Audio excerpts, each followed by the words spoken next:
Good evening, everybody.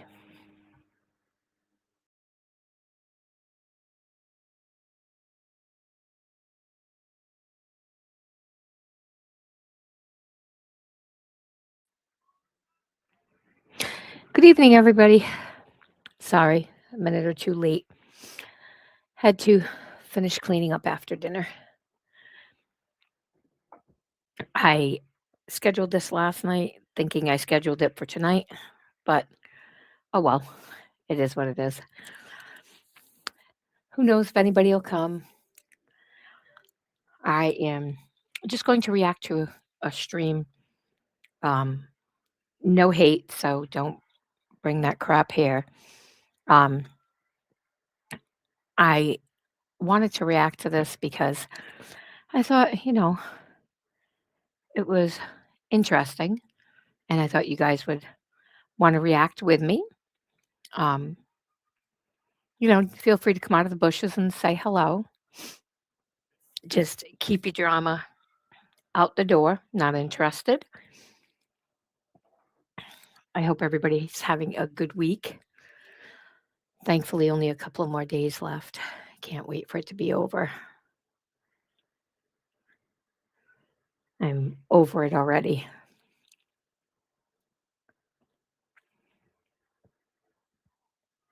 I think probably like the world's longest week. It's like Monday, Monday 2, Monday 3. Then maybe we'll get to Friday someday. I just tired. This week has been very taxing. So much running around. But it is necessary stuff. So, got to do what you got to do. I'm okay with that. Make sure you reach out of the bushes to hit like and subscribe. You know. So, I'm going to react to one of Shelly's streams. And first of all, don't bring any snarky, stupid shit here. Not interested in that. Um,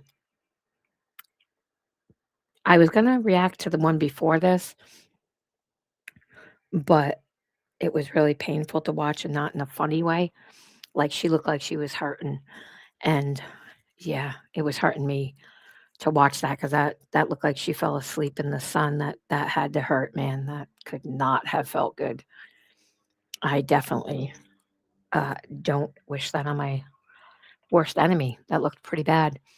Um, I hope it's all clearing up because that looked like when we were stupid in the '80s and we used to lay with baby oil and iodine on, that looked like some hurt, a whole lot of hurt. But I would definitely start wearing some uh, gloves. Probably, well, it's kind of a gross thought, but I don't know that they're always used for this. But I do see one of the YouTubers I follow that um, she's a sheep farmer, and she has these gloves that go pretty much up to her armpits because she has to kind of reach inside sometimes to get a little baby out. But I would probably definitely get that, man. Oof, that looked. I don't props because I don't think I'd only taken Tylenol. I'd have probably been like sleeping with ice packs on my face because that looked painful. Um, so the one we're going to react to is, in my opinion, interesting. Might not be to everybody, but I found it interesting. It was something that I thought was kind of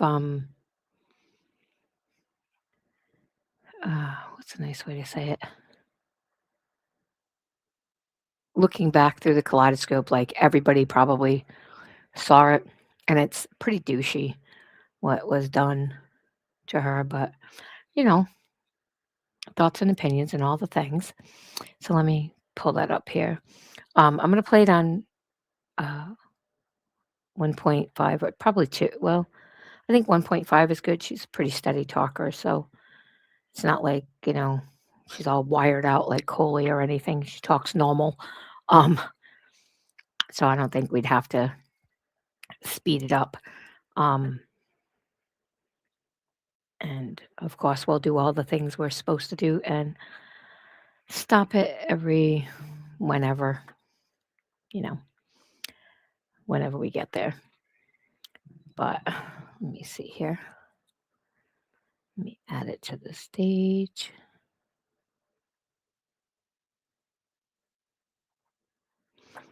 Oh, okie dokie. Hello, friends and family, YouTube subscribers, everybody. I'm in my craft room today, so I can finally have a better setup here. My face is doing better too. I don't have as much of an allergic reaction. Still have my. I gotta say, the red hair.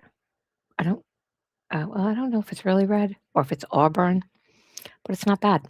Not bad at all. Face in a ponytail. I'll go back to wearing it down later. I have some notes on a receipt. What is this receipt? It's a post office receipt from. I laughed at that when I first heard it because the first thing I thought of was get your receipts. It just made me laugh. From mailing back to some customers. I'm putting notes so I can talk about stuff in notes before I'm gonna get like my thoughts together. So I'm halfway done with Chris's video that she did. I think I have about 20 more minutes left, but because some of my kids are sleeping, my oldest son is out walking around. Full disclosure, I had to go back and watch that because I didn't know what she was talking about. Hi, Pixie. You're never too late. You're always just on time. Probably be just me and you. Everybody's in the bushes. They don't really want to come out, and that's cool too. And 0 crops will be given. My middle son's in the living room in his little area, and my other 2 kids, my younger kids, are still sleeping. So I figured that I would take the opportunity to film a little bit before they wake up, especially my youngest son, because you guys know that I share the craft room with him and his little setup. There's the dog. I gotta get him trimmed. I just hate trimming him in the winter because it's so cold. It's gonna get him a little trimmed up there. So anyway, I share this area with him, and I try not to vlog when he's down here because I don't want him to feel like he can't talk and do his games and stuff like that. So I'm taking the opportunity to vlog really quick. We are a community of. Don't you hate when that happens? Thinkers, of doers, of achievers. A community that's dedicated to high quality and. If you see my vlog yesterday, I filmed things sometimes days prior, and I don't remember when it came out. It came out yesterday. I thank everyone for the support. It was not meant to be drama. It was not You've for got clicks and views. cookies? I don't care Awesome. about clicks and views. And if anything, it works against the channel that I'm trying to build because it goes back into the somewhat drama sector. And I'm trying not to do that. So it was doing my channel a disservice in a way, but I couldn't, consciously ignore what was happening around me. I needed to clear up a misunderstanding and a confusion on something about Tira, and it wasn't about Bliss. And I thought, being a content creator, that's the right thing to do, not only to apologize directly to the person and clear up the misunderstanding, but putting it on my channel. But then it led me to talking about a community post that was also brought up in Bliss's live stream not long ago, I think a few days ago. And I wanted to clarify that because it's gone now. And I didn't want to make it seem like I was being sneaky because I deleted it for me to Hi, Laura. How are you? I hope you're doing good. The Secret Friendship in my members only video a couple days ago, or maybe a week ago. It wasn't long ago. It was right when I put that community post out. So because of that, I felt the need to talk. So that was the other thing I had a problem with because I don't know what community post she's talking about because I had been off again. So it wasn't until probably a little over a week ago, maybe, I popped into a live. But so kind of got to wing it on that one. Publicly and directly to my subscribers because of that community post that I had deleted. And I've tried to vow to tell people on YouTube that if I'm going to delete something on my community post, I'm going to address it in my video. I'm not going to be sneaky with things. I'm working on not reacting to things or being reactionary or impulsive because sometimes. I'm glad to hear that. I just want to on my community post, and I've been doing really good at keeping things positive and scheduling my community posts ahead of time so that I'm not tempted to make new community posts. And so I've been trying to find little ways for me to not react as much, don't go to certain people's pages. And so therefore, I felt the need to address it. I don't want to talk too much about it. It is what it is. I've said what I said, and I thought I did it in a way that didn't hurt people or didn't affect anybody. But as you can imagine, that when my video got posted yesterday, I got DMs from these women, and they were not nice. And the women, the secret friends, and I'm not here to. That was the other thing I had to go back to look at because I didn't know what that was either. But I'll talk about that in a minute. Out DMs or anything like that. Sorry, I have to take a break for a second. I'm not here to out DMs. This isn't group chat gate all over again. I think I've grown from that and have learned and made mistakes from that. I was thankful that Mike was here all day yesterday because as the angry messages were rolling in different times of the day, I had one yelling in the morning, one talking and yelling at me in the afternoon, and then the most aggressive messages from the last one last night. And Jesus Christ. that was where I kind of started breaking down crying. It's not pity. This is the honest truth. So I was very thankful I had Mike there because I don't want to say raked over the coals, but I'm not going to say who sent those, but some of the things was, how can you think of yourself at all times? They were telling me, I left, I broke the second chance. You threw us away over hair, and you will never say the real reason why. So I'm going to address this. Okay. So when I found out what that was about, like the hair thing, I get it.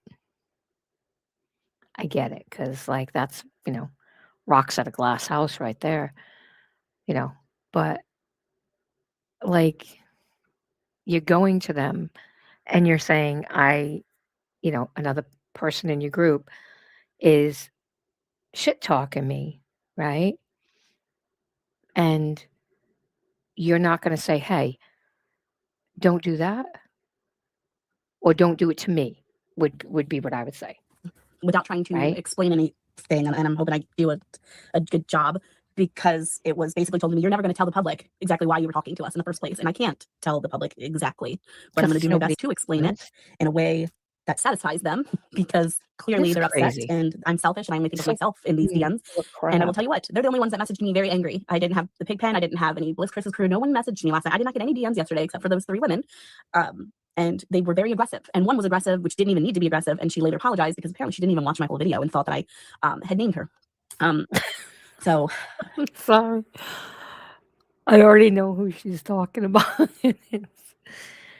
Oh, oh my God. Props for not posting, Shelly. Props. I definitely did get more more angry, aggressive messages, but they have their rights to do that. No, they really don't. That's where I kind of don't understand. Like when you say something and they don't acknowledge it and they don't validate, they may not have to agree with you, but they don't validate.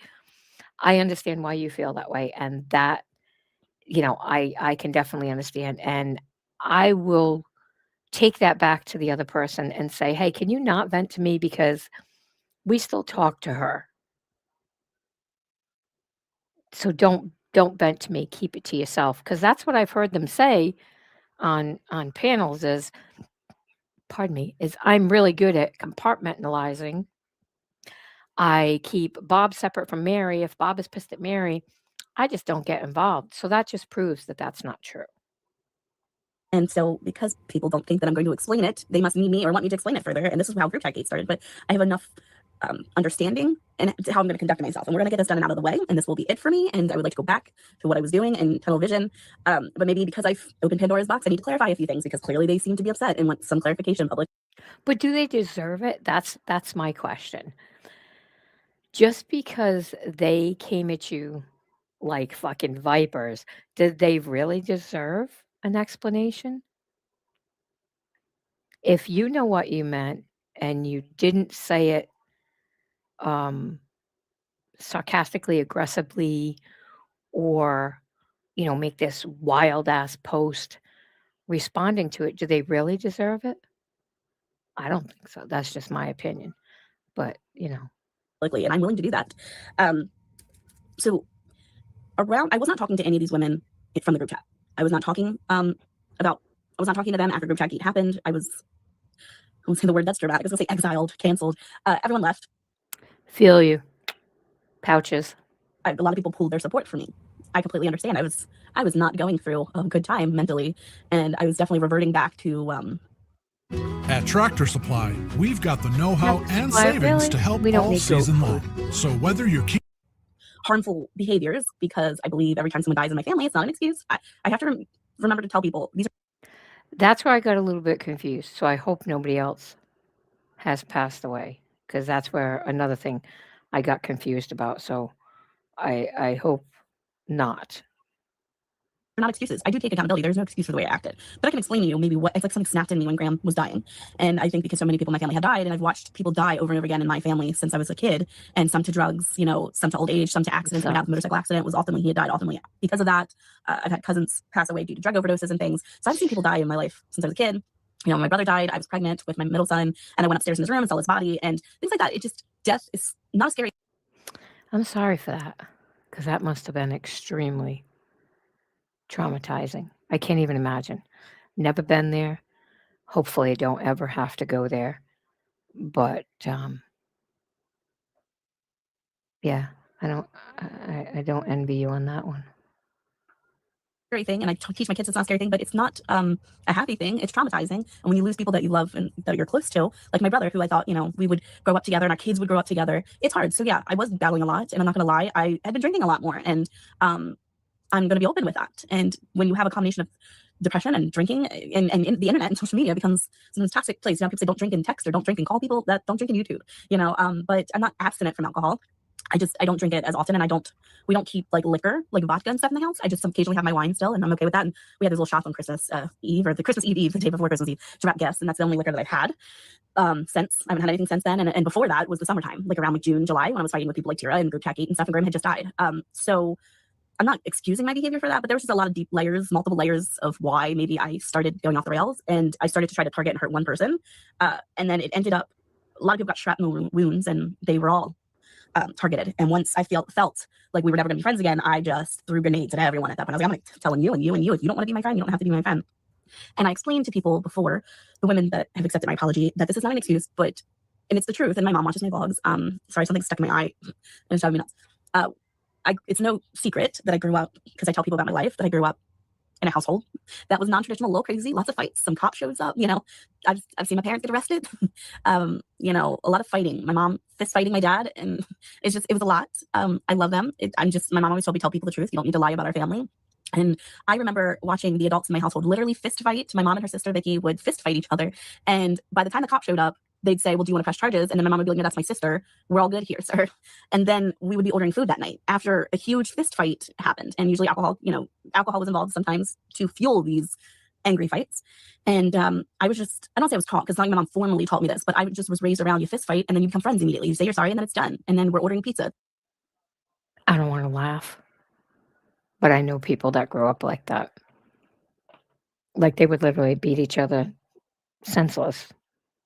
And then at the end of the night, they were like, nothing ever happened. I could not. At the end of the night, you know, there were times that I've seen all my, you know, not all of my grandmothers, not all of Graham's kids fist fight. It's but not there's been times pleasant, that I'm multiple sure, siblings Pixie. of my moms have been fighting. And then at the end of the day, we're all ordering food or Graham's making a big dinner. And so I grew up around that. And when things started heading south in Group Chat Gate and I apologized to people and they didn't accept my apology, I was like, what the hell? Why not? I thought I could just say I'm sorry and then everyone would be fine. Why aren't you my friend again? I thought just the words I'm sorry will clear everything out that I did. That's an epiphany right there. I'm glad she had that epiphany right there. No, Pixie, I can't even imagine that. I mean, my parents never fought. Not like that anyway. I mean, they would argue, you know, like anybody else over you didn't take out the trash or whatever, but nothing like that for sure. But that's something where it takes time to break that cycle, you know? And I truly was just used to that. And when it didn't, I was like, okay, so we're really not going to become friends. You're really going to keep ignoring me or not talking to me. I'm really going to hurt you now. And it was a childish, defiant behavior that I did. And I really then exposed DMs and specific chats. And that's when I exposed to the siren chat, which is also known as the Four Corners. And I, you know, did that. And me and Terry started getting, you know, going back and forth. And I said things to hurt her because I knew that it would hurt her. And so all of that went down. And I'm just used to people just accepting my apology. And then I can just be done with all the drama. And when it wasn't, I was throwing grenades at everybody. And that's the God honest truth. I don't have any reason that I did it other than I was being bratty and harmful. I'm not being funny here, but isn't that what I said? Was I don't even know, other than, you know, being friends with Jugs, and Jugs didn't like her, and there was some shit going on, and I was supporting Jugs that I didn't even remember why I started fighting with her. I couldn't even remember. And toxic. And hold on, let me get a sip of coffee. So You, just you, building your app Just you. Get on off my base screen. 44. That kind of clears that up. That's why that happened. If some of my subscribers may not understand it, I think I have members only to a lot of the the group chat stuff, because that's part of my healing is to get it off my channel. So I don't really have anything for anyone to reference if you're new here. So I apologize. I'm dry skin on my eyelids. So anyway, so everyone went their separate ways, and I didn't talk to any of these women. I didn't talk to Chicago. I didn't talk to B. I didn't talk to Anna. I didn't talk to any of them. It wasn't until, and I hate saying her name because I vowed to not talk about Popcorn anymore. But it wasn't until Popcorn made a live stream where she said she was leaving, and she apologized to me, and she also said she was happy and congratulations on getting your GED. That live. I am genuinely happy that you did that. I think that will exponentially open the doors for you. Doesn't matter what age, like I have said openly, I had quit school and went back and got my GED. There's nothing wrong with that. Stream. I issued Popcorn an apology, and that's when contact from that side started up. See, now I don't remember that apology, so if somebody has that, that would be great because I don't remember seeing that. So my apologies. And I hashed out my grievances with them. There was no group chat, it was separate. It was individual chats. And so I don't know, you guys might know when that live stream happened. Was it September? I knew it was before Halloween that I had been speaking to these women again.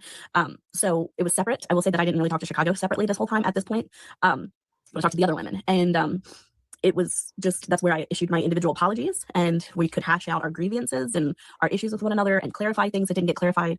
And so since about September, the end of September or so, that's when I was talking to two of the women that I used to be friends with, and I had not spoken to Chicago at that point in time.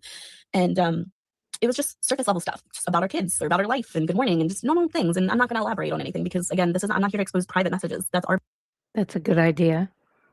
Once bitten, twice shy. Business. But I'm just explaining how I even got back in.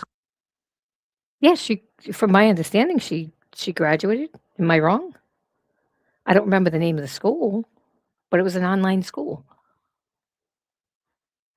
I could be wrong, but I don't think I am. I think it was like, no, it was way before that. It might have been like the end of the summer. I remember her posting that she finished it. I don't think I'm wrong. I don't remember the school, but I do remember her saying that she had finally finished, and is it medical coding? She's mentioned a couple of times.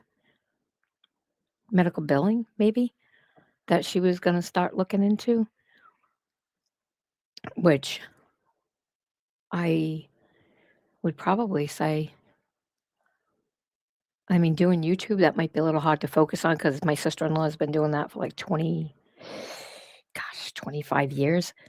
You definitely have to be able to, sit still. And I know she says she struggles with, is it ADHD? Or, no, I'm sorry. Is it? I think it's ADHD and dyslexia.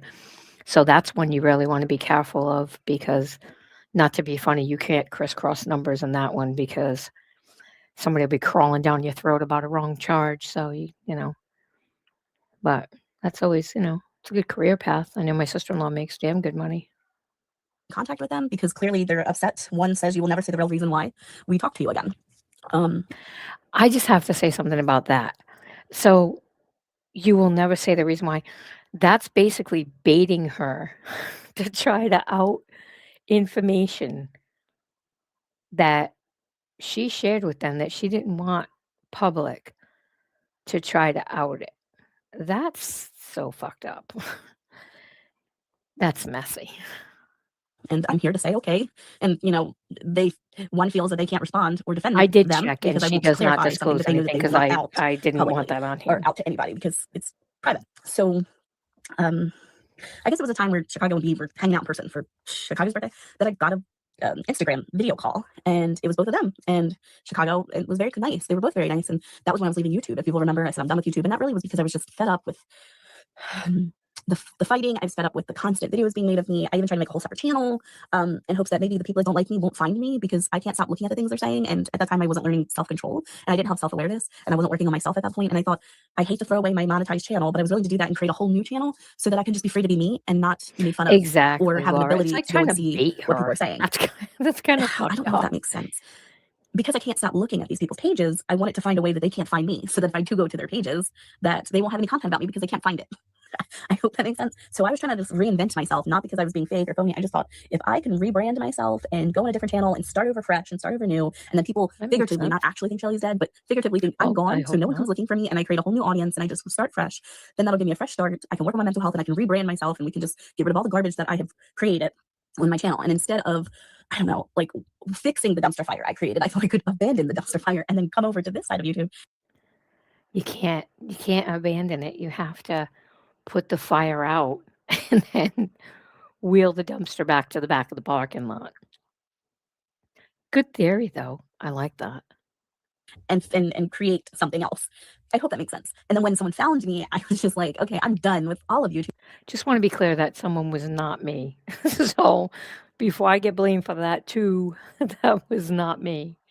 Forget this. And I was leaving. It wasn't fake. I legit was leaving. I even told my mom, I was like, I'm done with YouTube. I'm done. And I made a goodbye video, and that was meant to be my last video. And at that point, I was just trying to figure out how to download some of my vlogs, because I put in so much time and effort, and some of it is like vlogs from Dave and Buster's and the beach. So it's kind of like home videos, and I kind of didn't want to throw that away. And all the cemetery stuff, I thought, I put hundreds and thousands of hours of vlogging into my channel that I thought maybe one day when I'm 80 years old, I might want to look back at the time I tried to be a YouTuber. And so I was struggling to try to get all of my videos off my channel before permanently deleting it.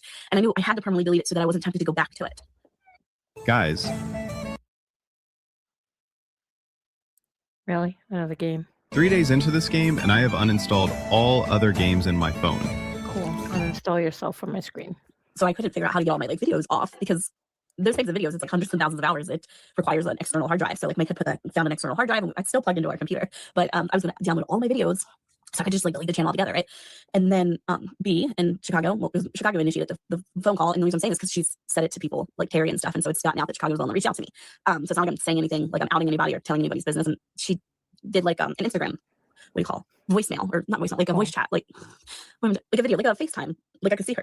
I don't know how to explain that. I've never done that before. They know that I struggle with really bad anxiety, so just talking to someone on the phone gives me anxiety, let alone physically seeing somebody in person, like seeing their face. Yeah.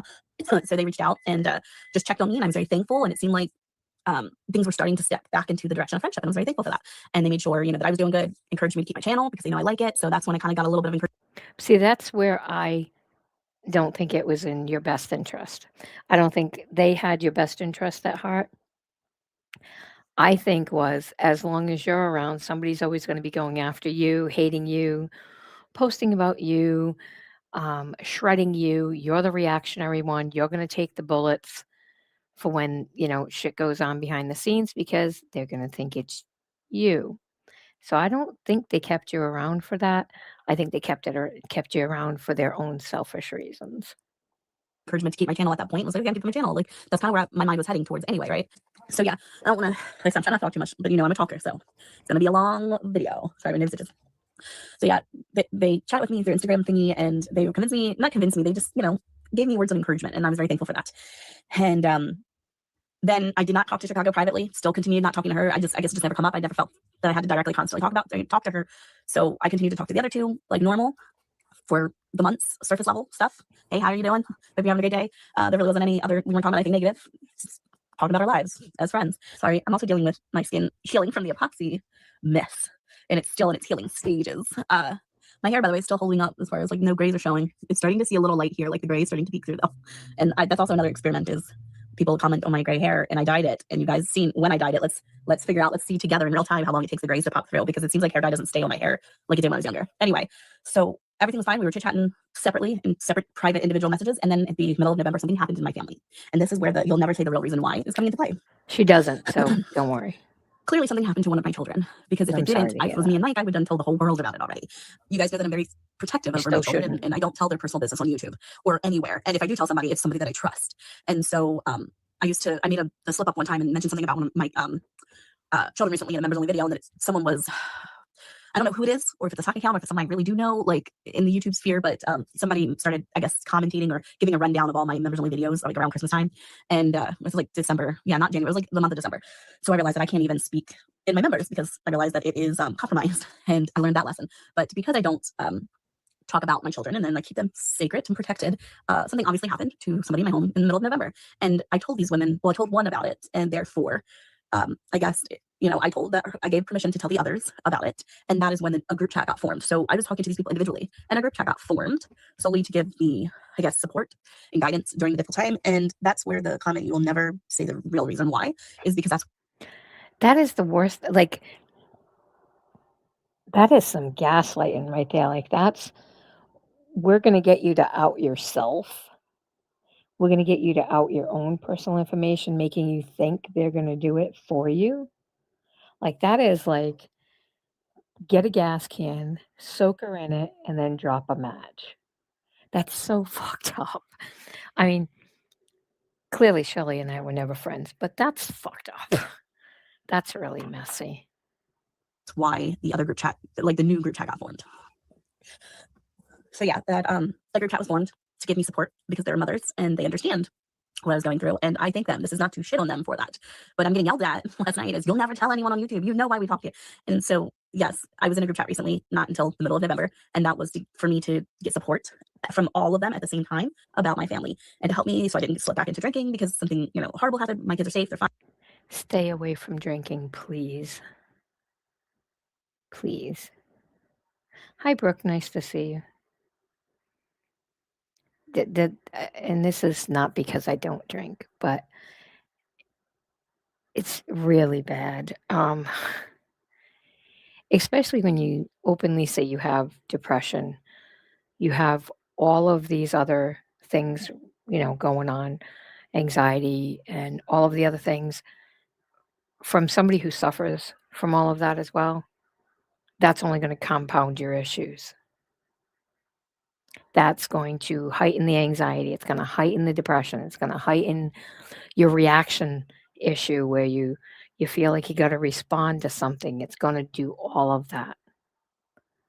So just a word of advice you don't have to take, but I would definitely just stay away from it entirely. Just eliminate it. Also, it's going to make you feel better, like health-wise. I know you're not like kicking back a case a day. That's not what I mean. But like in general, the alcohol does things to your body. It just makes you feel like crap, right? I mean, I haven't drank since, oh my God, I was a fucking teenager. But definitely not a good idea when you have all these other psychological things that you're dealing with and you're trying to get ahead of them. And again, from somebody who suffers from it, some days I get up and I am a sparkling ray of sunshine. The world is all feeling right. The bunnies are hopping by me. I'm like Snow White. And then literally something will trigger me. I will either drop something on the floor and it'll be something so fucking dumb. So dumb. Like it's not even always a person. Like I have this thing, you all know I'm a germaphobe, so no big shock there. But if I drop a spoon, let's just say on the floor, that spoon's not getting washed. That spoon's getting thrown away. I can't tell you, I have thrown hundreds of thousands of dollars worth of shit away. Because once it touches the floor, it's not going near me again. That's how bad my germophobia is. So I can't even imagine like compounding that with a once a week wine or anything else that, that you would partake in. Because I feel like if I'm that heightened just from that would probably push me over the edge, in all honesty. And I mean, yeah, I don't think I could do that. Fine. But I told people I can't really discuss it. There's a case behind it. There's a legality part of it. And so because I don't want to expose that, because it involves my minor child, these women were there so that I could have somebody to talk to. And I'm very thankful for that. I am. In that chat, I did discuss that I have seen B in Chicago constantly denounce me publicly as a friend. You think that we're That's one way I would put it. Um, this is no reflection on the hair, so I know it's the way it's going to come out, but it's a 70s joke. Treating you like the redheaded stepchild, like, you're good enough to talk to when no one's around, but don't approach me in public because then people will know I know you. That's fucked up. That's so fucked up. What were the phrases?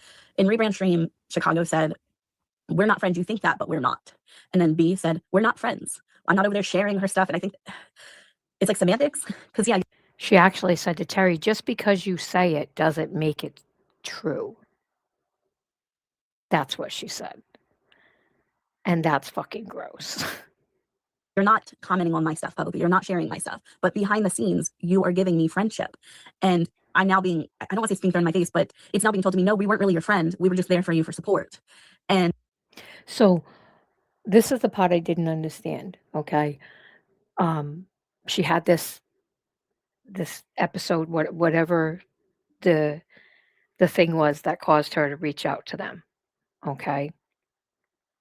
And they sucked up what information they could suck up to save in their pocket for later, and then gave her the attempt at moral support or advice or whatever it was they were providing to, in my opinion, allegedly conspiracy theory, all the things, to keep her closer so that she would not out more things as she got more reactionary, because that's what they had a problem with, was she was reactionary and she would out things, I think, honestly, without even realizing sometimes she's done it.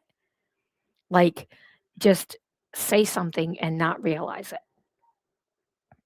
And that's what they're afraid of. So it's like, if we keep her here, we'll keep her at arm's length. Exactly, Laura. Keep your friends close and your enemies closer. Keep her at arm's length where we can still reach her with the tips of our finger to pat her on the back, to let her think we're buddies. But then, we're going off to do the dirty deeds.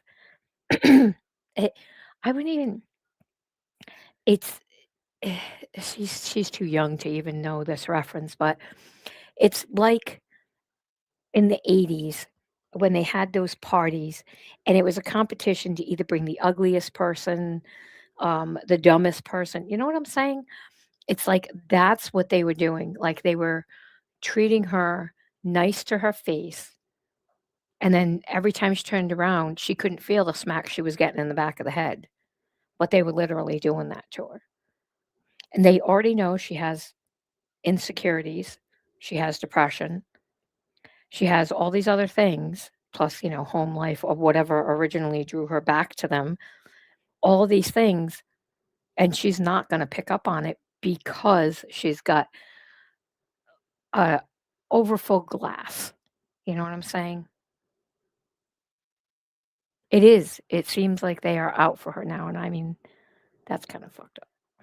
and I think it's kind of crappy to say. Like, I guess one of the things that was said was, you acted like everything was like hunky dory and that we forgave you for what you did to us and we're over it. Well, that's what I was under the impression.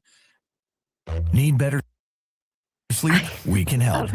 At Mattress I don't want to Firm, laugh. you can upgrade now to a I can queen see where mattress she and would get adjustable. that impression. I don't want pity. In all Like, honesty. and I should have realized that they didn't invite me to a group chat until something happened in my home. And to me, that's not Mhm. authentic, because now it's being thrown in my face that they helped me when Mhm. I was going through a hard time. And I can't, it was only one of them that I feel is then turning around and saying, you're acting like, we just forgave you and everything is fine. Well, I was under the impression, because if you And now didn't, you they would not know have her invited me to sensitive another group chat. You would information not have and they called me will when you leak thought it out that my some mental way, health shape, was or bad. You form. would not have done these things if you didn't care. So I feel like I'm being, I don't want to say gaslit, but I'm feeling like I'm meant to feel crazy that I would ever assume that this is a friendship. Well, according to what she said a little bit ago, she was like they weren't talking at all. She had some kind of issue in her home and reached out for moral support and figuring they were friends at one time, she could reach out to them. So they were listening to whatever, the deets were on whatever her issue was. And again, I don't think it was for moral support. I don't think it was for friendship. I don't think it was for anything good. Um, because they're not like that. I mean, people can believe what they want, but yeah, look around. because when you talk about your family and your children and your personal life and they talk about theirs and you say good morning and they say good morning and you share jokes and you share memes and you share things back and forth, what is that? What am I supposed to take that as? It was more Now, I agree with her there. I agree with her there. If, like, I was in group chats with people and we would get up, it didn't, so sometimes it was me, sometimes it was other people, sometimes it was, just, hey, good morning, everybody, have a great day, off to work. Check in later on in the day, everybody having a great day, blah, blah, blah. Sometimes in the middle of the day, in my lunch, we'd all, shoot the shit for an hour on IG. And that was great, you know? So I can see where she would get the impression thinking that, because I did. So I can see where she's going with that. I really can. And when they infer, because I knew I heard it and I was not crazy, that she was a danger to herself. I knew I had heard that. And I was like, that's fucked up. That's why. Because at first, and I'm not going to lie, I'm going to be honest. So, Shelly, I know you're watching, and that's great, but don't take this the wrong way. When I first started to watch the video of your, I think you called it tomato face or something like that. Uh, don't quote me on that. But if you didn't know what that was from, you would think it was associated to what they're saying. Would you not, Brooke? Would you not think that if you saw the things on her arms and the way her face looked, would you not assume that something wasn't right? Either she was self-harming or someone was harming her if you didn't know what it was actually from. So if I hadn't watched that full video to the entirety, which was painful because it hurt me to watch that, like that looks some painful shit. But if you had not watched that to the end and knew it was some kind of reaction to something, would you not think somebody was hurting her or she was hurting herself based on them needling her and calling her and bitching at her and, you know, getting all up in her shit, right? Like, I don't more know. intimate than YouTube Fucking subscribers. And I don't mean gaslight. that disrespectfully to you guys, but they knew more about my life in the past couple months than anyone else knows. You don't share those things unless you trust someone. You don't share those things unless you're a friend. Well, And it I was hope brought up now to you them know not that to I do hate the that. secretness. When I was wrapping Christmas gifts and I told them I was going live, one of them told me, I will listen, but I can't comment. I can't comment on Yeah, your I remember stuff. her saying that a And while so back I have because, been very patient. And for someone to say, what was the words? yeah, How I can you ain't even think going to go there, of but yourself at yeah. all times? I have thought about them every time I've watched them tell Terry that we're not friends. Every time I've It's watched not them just say we Terry, don't though. speak to her, we have They weren't just she wasn't they weren't just telling Terry, they were telling anybody who asked, anybody who inferred it, anytime it came up. They would say, "We're not friends with her. We don't talk to her." And that's fucked up. Like, that's just it, I'm not making a joke about how her face was and everything, but you would swear they poured the gas on her and lit her up because that's the biggest gaslighting next to the shit they did to rebrand. That's the biggest gaslighting shit I've ever seen. only forgiven her. I have not tried to create problems or drama. I have tried not to name them. If I'm saying something about my friends on YouTube, I just say my friends. I don't name them individually. I've not talked to anyone off of YouTube about them. No one knew we were talking. I was thinking about them during that entire thing. Me being patient of them not being able to comment on my community posts and tell me good morning like they used to. I was being patient and understanding. Now I have to say something about this. All right. I know you're not my age, Brooke, but you're over 35. Um, does that not remind you of the cool boy in school who says, "Yep, we're dating. We're dating. Just don't sit with me at lunch. Walk over there. don't don't come to my locker." Does that not remind you of some high school shit right there? like legit high school shit. Oh, you're still a baby. You're still a baby. Yes, like the secret girlfriend. Like, you're good enough to come to my house and, when nobody's around, keep me company. You're great to do my homework. I'll occasionally kiss you, but not in public. You know what I mean? Like, that's what they treated her like. And thinking of them too. They thought of me as well, but I'm feeling like I'm being told that I never thought of them. And that's just not true. I'm constantly thinking about them, so much so. And this is another reason I'm being told that they said that they weren't my friends in Rebrand Stream. Yes, Because don't hold everything was hands in fine in this group public. chat. This group chat, like I said, was created to help me. And it was even titled my child's name Blank's Army because we were rallying together to support my child. And We are a community of Zoomers. But you can't, Ba- you can't blame people when they get pissed off. And I mean, I get why she outed some of the stuff. I do.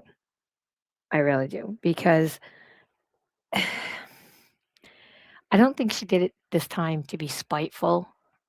I think if that was me and I was treated like that,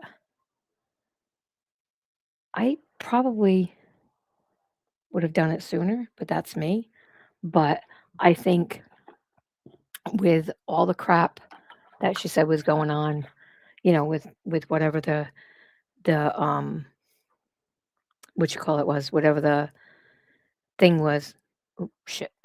Hold on. Whatever the thing was with her, whatever child it was, whatever the emergent thing was or whatever, she was probably worried that now that's going to get out. You know what I mean? Especially when it involves your kid. Like, my kids are adults, but that doesn't make it any less scary, stressful when something happens to them, something comes up. Oops. and they were like, "What are you talking about?" She said something about you. I clipped it, I screen recorded it, and sent it. And these were the responses between the three ladies. And this is what started me getting frustrated with them in the first place. One of them told me, put a shocky face to it, like a emoji, and said, "Oh my God, I have no words." Another one of them told me that's Tira's way of being nice and that she actually likes your hair. She's giving you a compliment. And the third one says, "I don't know why Tira put that in there."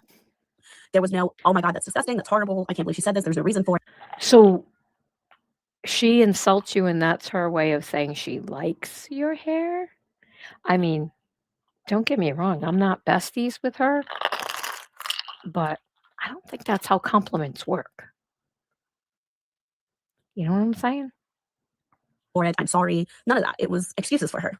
And then one put a shocky face because she didn't know what else to say. And she said, "I'm at a loss for words. I can't believe that." That's all she said. I Which know I'm who thankful for that was because But these were the she's a responses. fence rider. And I felt that I was venting to them about Tira. And even though they told me, "You can talk about Tira to us, we don't care," I felt that it was not fair to put them in a position to hear me rant and rave and complain about their friend, someone that they like. And so I said, "I don't think this is fair. I'm sorry." There were a little, I don't want to say fights, but there was just tension. Because then I did comment on Tira's thing and say, "Tira, you have the life that you live because of you." And I was giving her some tough love because I had a cousin who died of a drug overdose who reminds me exactly like Tira. And maybe some of that's coming from personal experience of being frustrated with someone like that. But I gave her help and said, "Look, you can get a job. I understand she has agoraphobia. I also struggle with anxiety, so I get it. I don't work outside the home, and I do struggle with wanting to work outside the home for that reason." So I gave her advice on how she's got a laptop and access to the internet. She can go to Penn Foster and get a medical billing and coding degree That's or the certification, name of or it. they have medical transcriptions. Penn There are other jobs you can Foster. do from home if you have a high school diploma, and she does, as far as I know. So there's no reason that she can't do it. And I said, "You just have to budget your money to be able to pay for the schooling monthly." They break it down into monthly payments. It's very easy to pay for. And I said, "You get your check or whatever." But I explained to her that like cigarettes are not a necessity, vapes are not a necessity, Coca-Cola and soda is not a necessity. Mike and I have had to cut down a lot since we lived here to be able to continue to afford this house. Mike does buy cigarettes, but there are days sometimes he goes without no cigarettes because if there is no money, there's Been just no there, money. done Or that. if we have our last $100 in the bank, Mike is not buying cigarettes. I'm not buying wine. It is for groceries. Sometimes we go days without stuff like that. Now YouTube is just taunting me because I don't eat potato chips anymore. Seriously?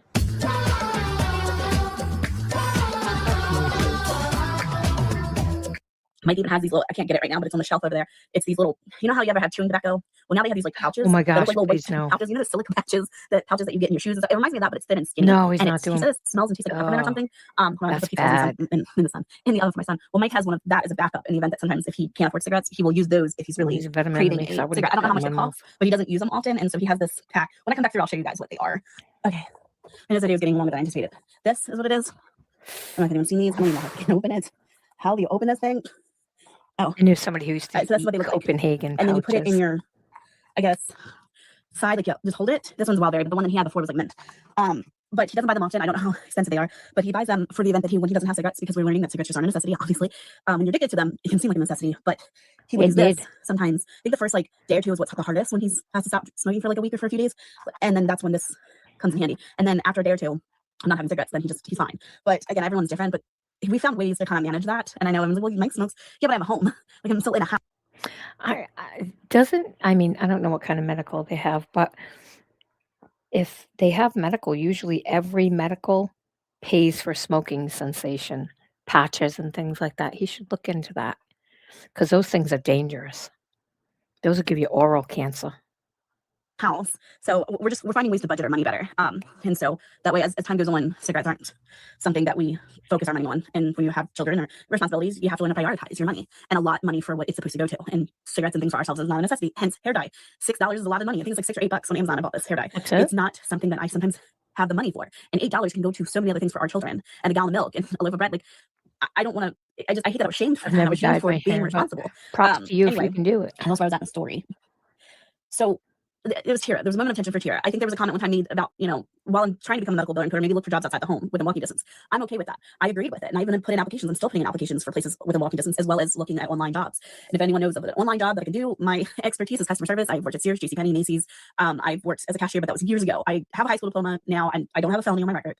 Despite what people think, that was the charge was dropped when I went to court. I just have one misdemeanor. I have embezzlement, which kind of, I wonder, that kind of worried me. Applying for jobs as a cashier, working around money. I don't have a felony, but some people may be uncomfortable with that. And I completely understand. Though I'm not trying to excuse my crime away, but it was an isolated incident. I wouldn't take money like that. You know what I mean? This was an inheritance issue and a family matter. It doesn't make To work from home, like I would try places like your local telecommunications company. They're always hiring those places for sure. I wouldn't do like telemarketing or anything like that. Yeah, I mean, I went back after I had my son. I mean, I wish I had not quit because it was fucking hard. It was really hard. But I would stay away from like anything that depends on sales to get paid. Stick to like customer servicey type things like telecommunications company. Actually, well, I don't know much about Baltimore, but there's usually like doctor's offices and they outsource all of their appointment setters. That's another one. You could do the appointment setting for the doctors and stuff. You don't need any medical stuff for that. That's just basically setting appointments. So there's a couple of things. make it right though. But if people knew me, you would know that I don't just willy-nilly take people's stuff. This was a family private family matter that I made public only because it's case searchable. And I told myself before anyone could pull up that case and throw it, blackmail me or throw me under the bus or whatever. Anyway, so the tier thing, there was a lot of fight back and forth.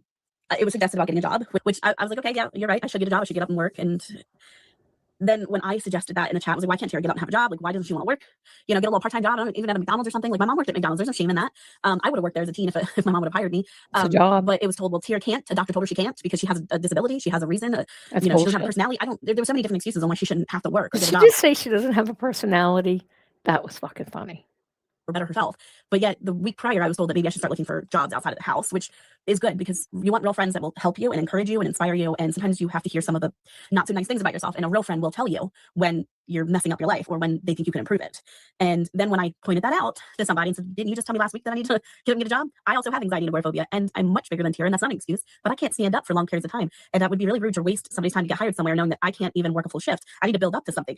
I have the luxury of being able to, when my back hurts after 5 minutes, sitting down in a chair. I'm not used to standing up for hours, and it's been 10 years since I've had to do that. So That's a bitch. then I felt like it was backtracked. No, I didn't mean now. I mean when you lose weight. Of course you can't work now. And I'm just like, yeah, but by the time I lose weight, I didn't mean now. I meant when you lose weight. Like that's a backhanded compliment or content comment right there. I didn't mean right now. Like when you lose weight. Like that's not a compliment or a fucking suggestion.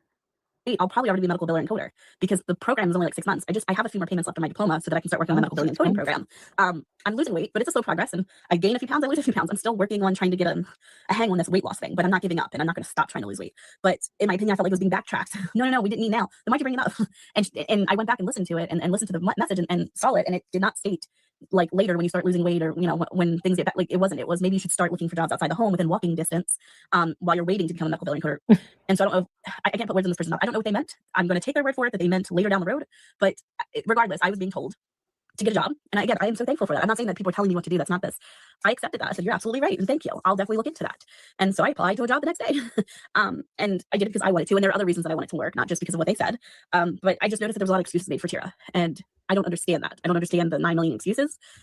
If you guys want better for me, and they have told me about myself, and I'm very proud of that. I'm very thankful for that. They were concerned about me drinking on camera and when I wrapped gifts and not to get too crazy because they know that I'm working on not drinking liquor and stuff. Like they really did give me good advice. These women are good people, and I don't think of them as horrible women. They are good people. So that's why and they're older than me, and that's why I look at them as people that give me good advice, because sometimes you just have to steer me in the right direction. Sometimes I make horrible, reckless decisions, and I'm working on being better at that. But then I see somebody like Tira that they say they're so good, like such good friends with them. Some of them aren't, some of them I don't know. I can't speak on their friendship. But then I watch them not, like, I guess, I don't know. What am I trying to say? I just feel like there's a lot of excuses made for Tira. Isn't Tira like mid-40s or something like that? They didn't do that to me, yada yada. But when it came to me talking about her behind the scenes, it was no, she can't do this, this, and this, and it just ended up being just nothing but excuses. And I got a little frustrated. I'm not gonna lie. So I left the chat. I left the group chat. I don't know when, maybe a week ago or so. And I immediately messaged 2 of the 3 women and left them voice notes separately and said, look, I'm just letting you know I have no ill will. We're all good. We're still friends. And again, I've called them my friends several times. I was never corrected.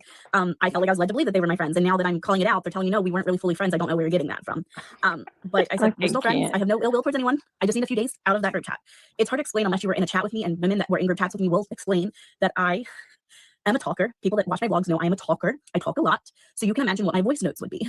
Sometimes they're almost all 5 minutes long, and they could be 3, 4, 5, 6.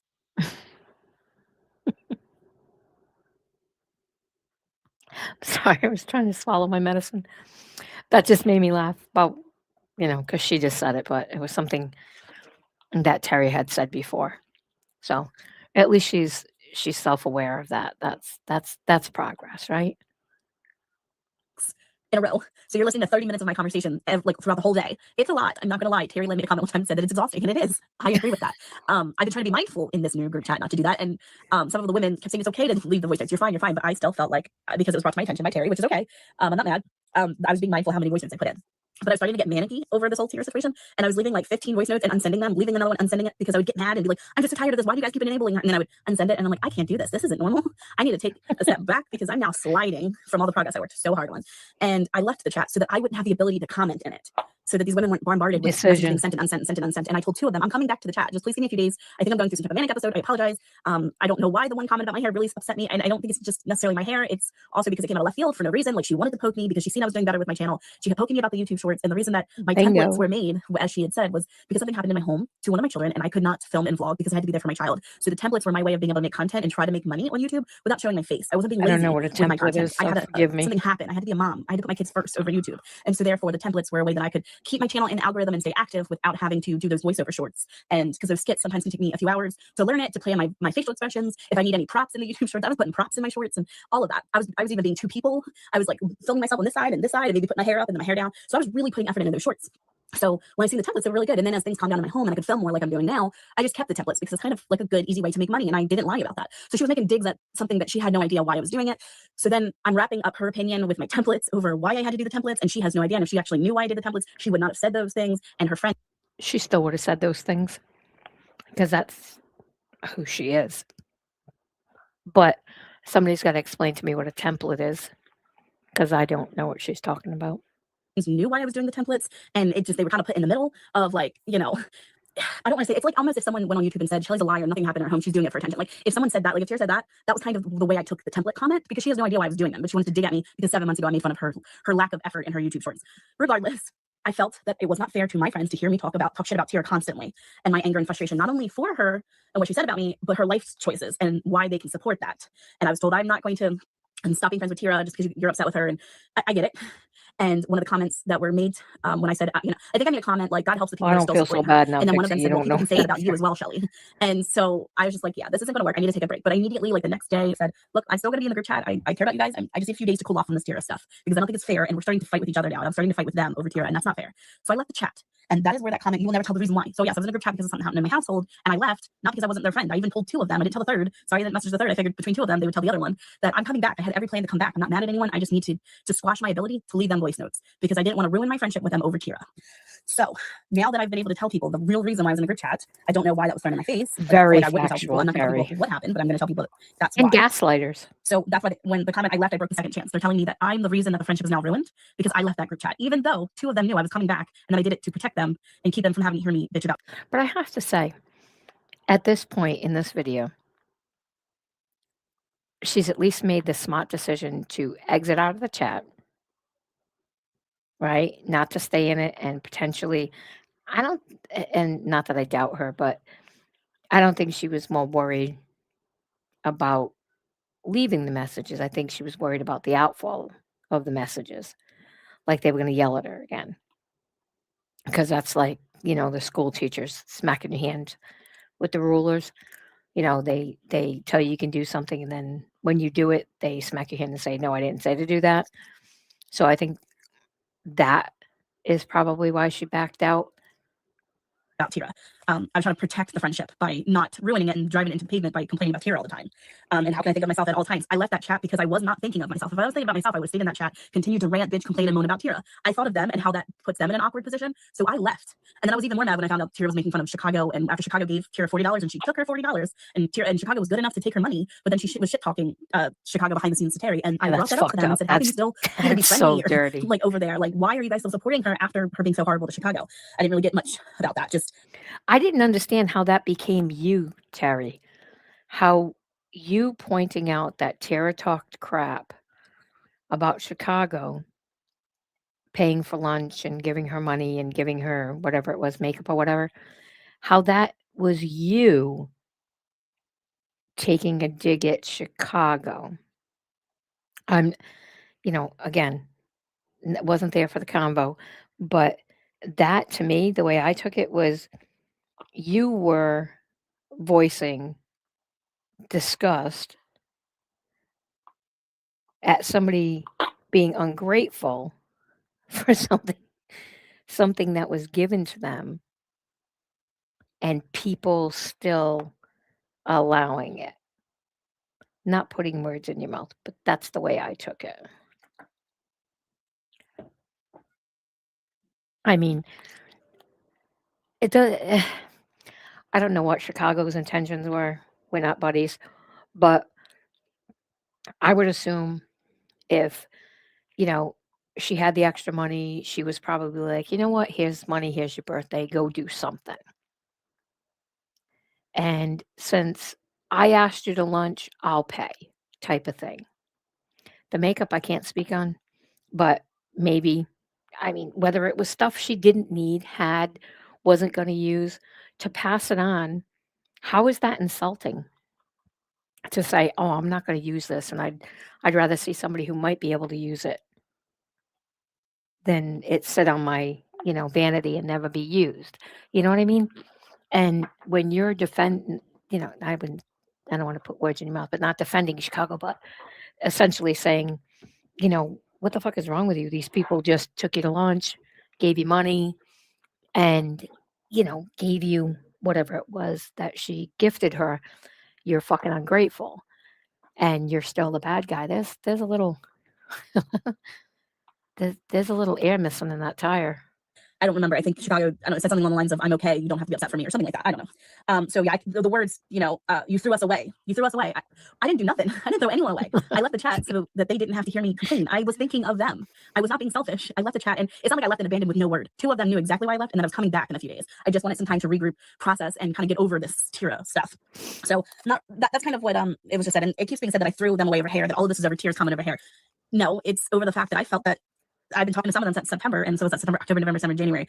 We're going on 4 months now, and no progress publicly. But I can tell you there have been several incidents where Terry has not only publicly but privately been told we don't talk, and it doesn't seem like we're getting any progress publicly. Chicago was at a point where she was commenting on my stuff, so that I thought was progress. So I don't know, but they're mad because I've now told the world, and I don't know why the public couldn't know we were friends, because in my video, I didn't say anything ill will or negative about them. I didn't talk about what we said. I didn't say anything rude. I was very thoughtful, and I thought I planned it out well. If you guys know me, my vlogs are all over the place. I went from talking about my skin in the beginning to talking about the misunderstanding with Bliss Chris. Hold on, let me get these pizza rolls out. So anyway, I don't even know where I was at. I apologize. I did take the pizza rolls out of the oven, and then I lost my train of thought, and then my phone fell off the thing. So that's where that went. But the secret friendship, oh yeah, that was what it was. One of them had said that I threw them away over hair. And I tried to talk to them. It seemed, I'm not gonna lie, it seemed very hostile. And I can understand why, but I'm like trying to cook dinner for my kids. And then here I have ping, ping, ping, ping, ping, like of all this. I don't want to say manic. That's not right. The back to back message from Chicago, from being aggressive to me. And I understand why she was like that. But I even told her, No, you don't, because there's no reason for it. That's her normal attitude. Like, she comes in like a bull in a china shop. Like, it doesn't matter what it is. I mean, every conversation she does that. Like, what the hell? Like, have a normal conversation and a normal tone. like, I can't do this. I can't fight. Like, it was just so much at once. And that's at that point, that's when like I said, I'm glad that Mike was here, because I ended up tearing up a little bit, and I ended up laying up next to him because it was just everything at once. But I think she was watching it when Bliss was reacting to it last night, and she's like, now I have to see, I definitely can say it seems like Bliss reacting to it makes it even worse, which is stupid because Bliss didn't do anything wrong. I don't know why Bliss can't react to my content, because that was the second person that mentioned why Bliss was even doing this, or I don't know. Oh shit, then you're gonna catch and hell look, again. if Bliss was watching this, Sorry. you didn't do anything wrong. I don't want people like, oh, now I feel bad. No, I don't know why I can't make peace over there and why that seems to be an issue. We're not friends. Clearly, Bliss has stated we're not friends by any means. I'm not saying that there are sides, because I don't want to have sides, but I'm in a different section of YouTube There's than always going to be people who what she's in. don't agree with people. There are just and people that I support that I know she That's can't, life. and that are a no for life for her. We have got to the point where literally anybody can build a fully working app without knowing how to Can you do code. it not on This Mike is TV? I am not, I didn't go public with this and make it into content for anything, no gain. I made it public because I'm tired of hearing publicly how I'm not friends with people that I am friends with, or I thought were my friends. And I'm tired of hearing my name get brought up in live streams, and B and Chicago can speak on it. But the moment that I spoke on our friendship publicly and gave my opinion and my side of things, I'm the antichrist and I'm selfish and I only think about myself. But yet B has several times had to talk about our friendship publicly, instead of just either avoiding it or telling people it's nobody's business. Whatever we're working out is our business, but she entertained it. And I do give her credit for the way she handles things, because I do think she handles things the best to her ability.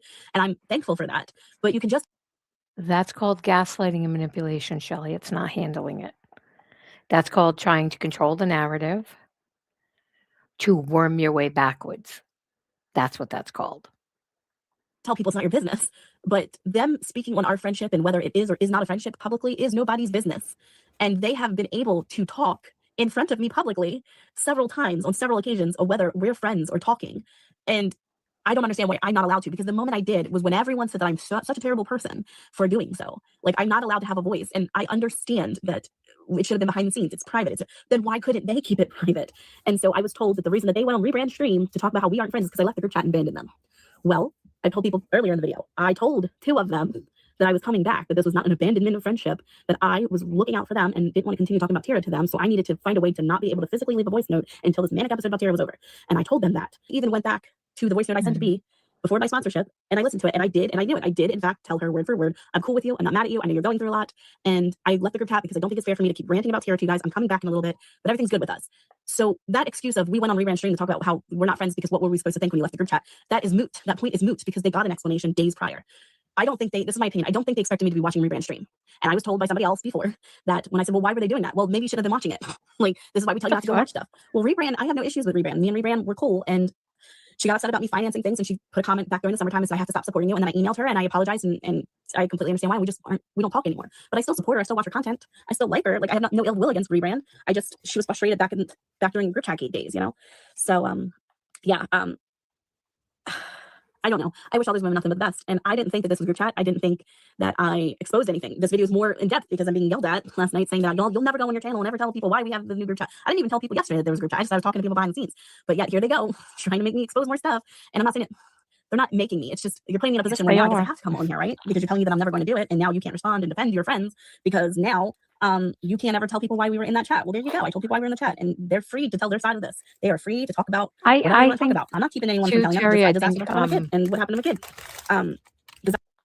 Again, you know, I'm not looking to braid Shelley's hair or make s'mores, but I do think, if anything, and this is no no diss to you, but I think you both needed for the order of things to happen for you both to see what you needed to see, good, bad, or ugly, to get to the place where you are. Because you were getting admonished for talking to me. And I felt like every time you and I made progress on peace, the next day you were attacking me again because they were probably riding your ass. And now I get it. now I kind of understand what might have been going on behind the scenes is you were getting, the knuckle slap with the freaking ruler for just wanting to end shit, to just move the hell on and end it. So it does make sense. With them, they are using a multitude of tactics on her. One, because she's younger. She's young enough to be their child, literally. So they're using that mother influence to like, oh, well, we know best, and we'll be friends in public when it's better, and when you can be less reactionary and da, da, da. You're either friends or you're not friends. Friendship doesn't come with conditions. You take a friend as they are. You don't take them in bits and pieces. You're either all in or you're all out. That's how friendship works. And I don't think they understand. That's private, but the world doesn't need to know why or what happened. They know why you were in the chat, and there you go. I freed you from that. I freed you from you not being able to tell your side or your friend's side or whatever, because I've given you permission to now speak on it. Just don't speak on the situation that happened to my kid. That's not relevant to this. What else? That's it. I think that's pretty much it. I'm very thankful to Bliss. I'm glad that we were able to put our swords down. We're not friends. This does not mean that we're friends, that we're in DMs. We're not chatting. We're not supporting each other. We're not going to share each other's content and braid each other's hair. Like, this is just merely, hey, we don't like each other, but let's just leave each other alone. Like, let me be over here doing my boring vlogs, and you can do your thing, and we can just coexist on this platform, and that'll be that. That's it.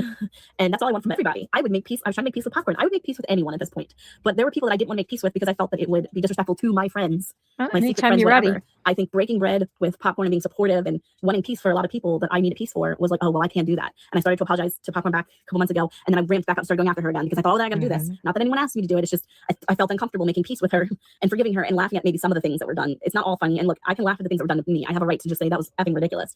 And then I felt awkward for doing so when I started coming in contact with my friends again, because then I felt like I shouldn't be laughing over this because they got hurt and they're not at a place to laugh at it about it now. So I felt, nobody made me, because you know how that gets twisted. I felt like I had to be at war again with Popcorn because I felt like it was disrespectful to not be at war with her, and I would never be besties with her either, but I could forget she existed, and I have forgot she existed. And in fact, I was trying not to speak on her on my channel.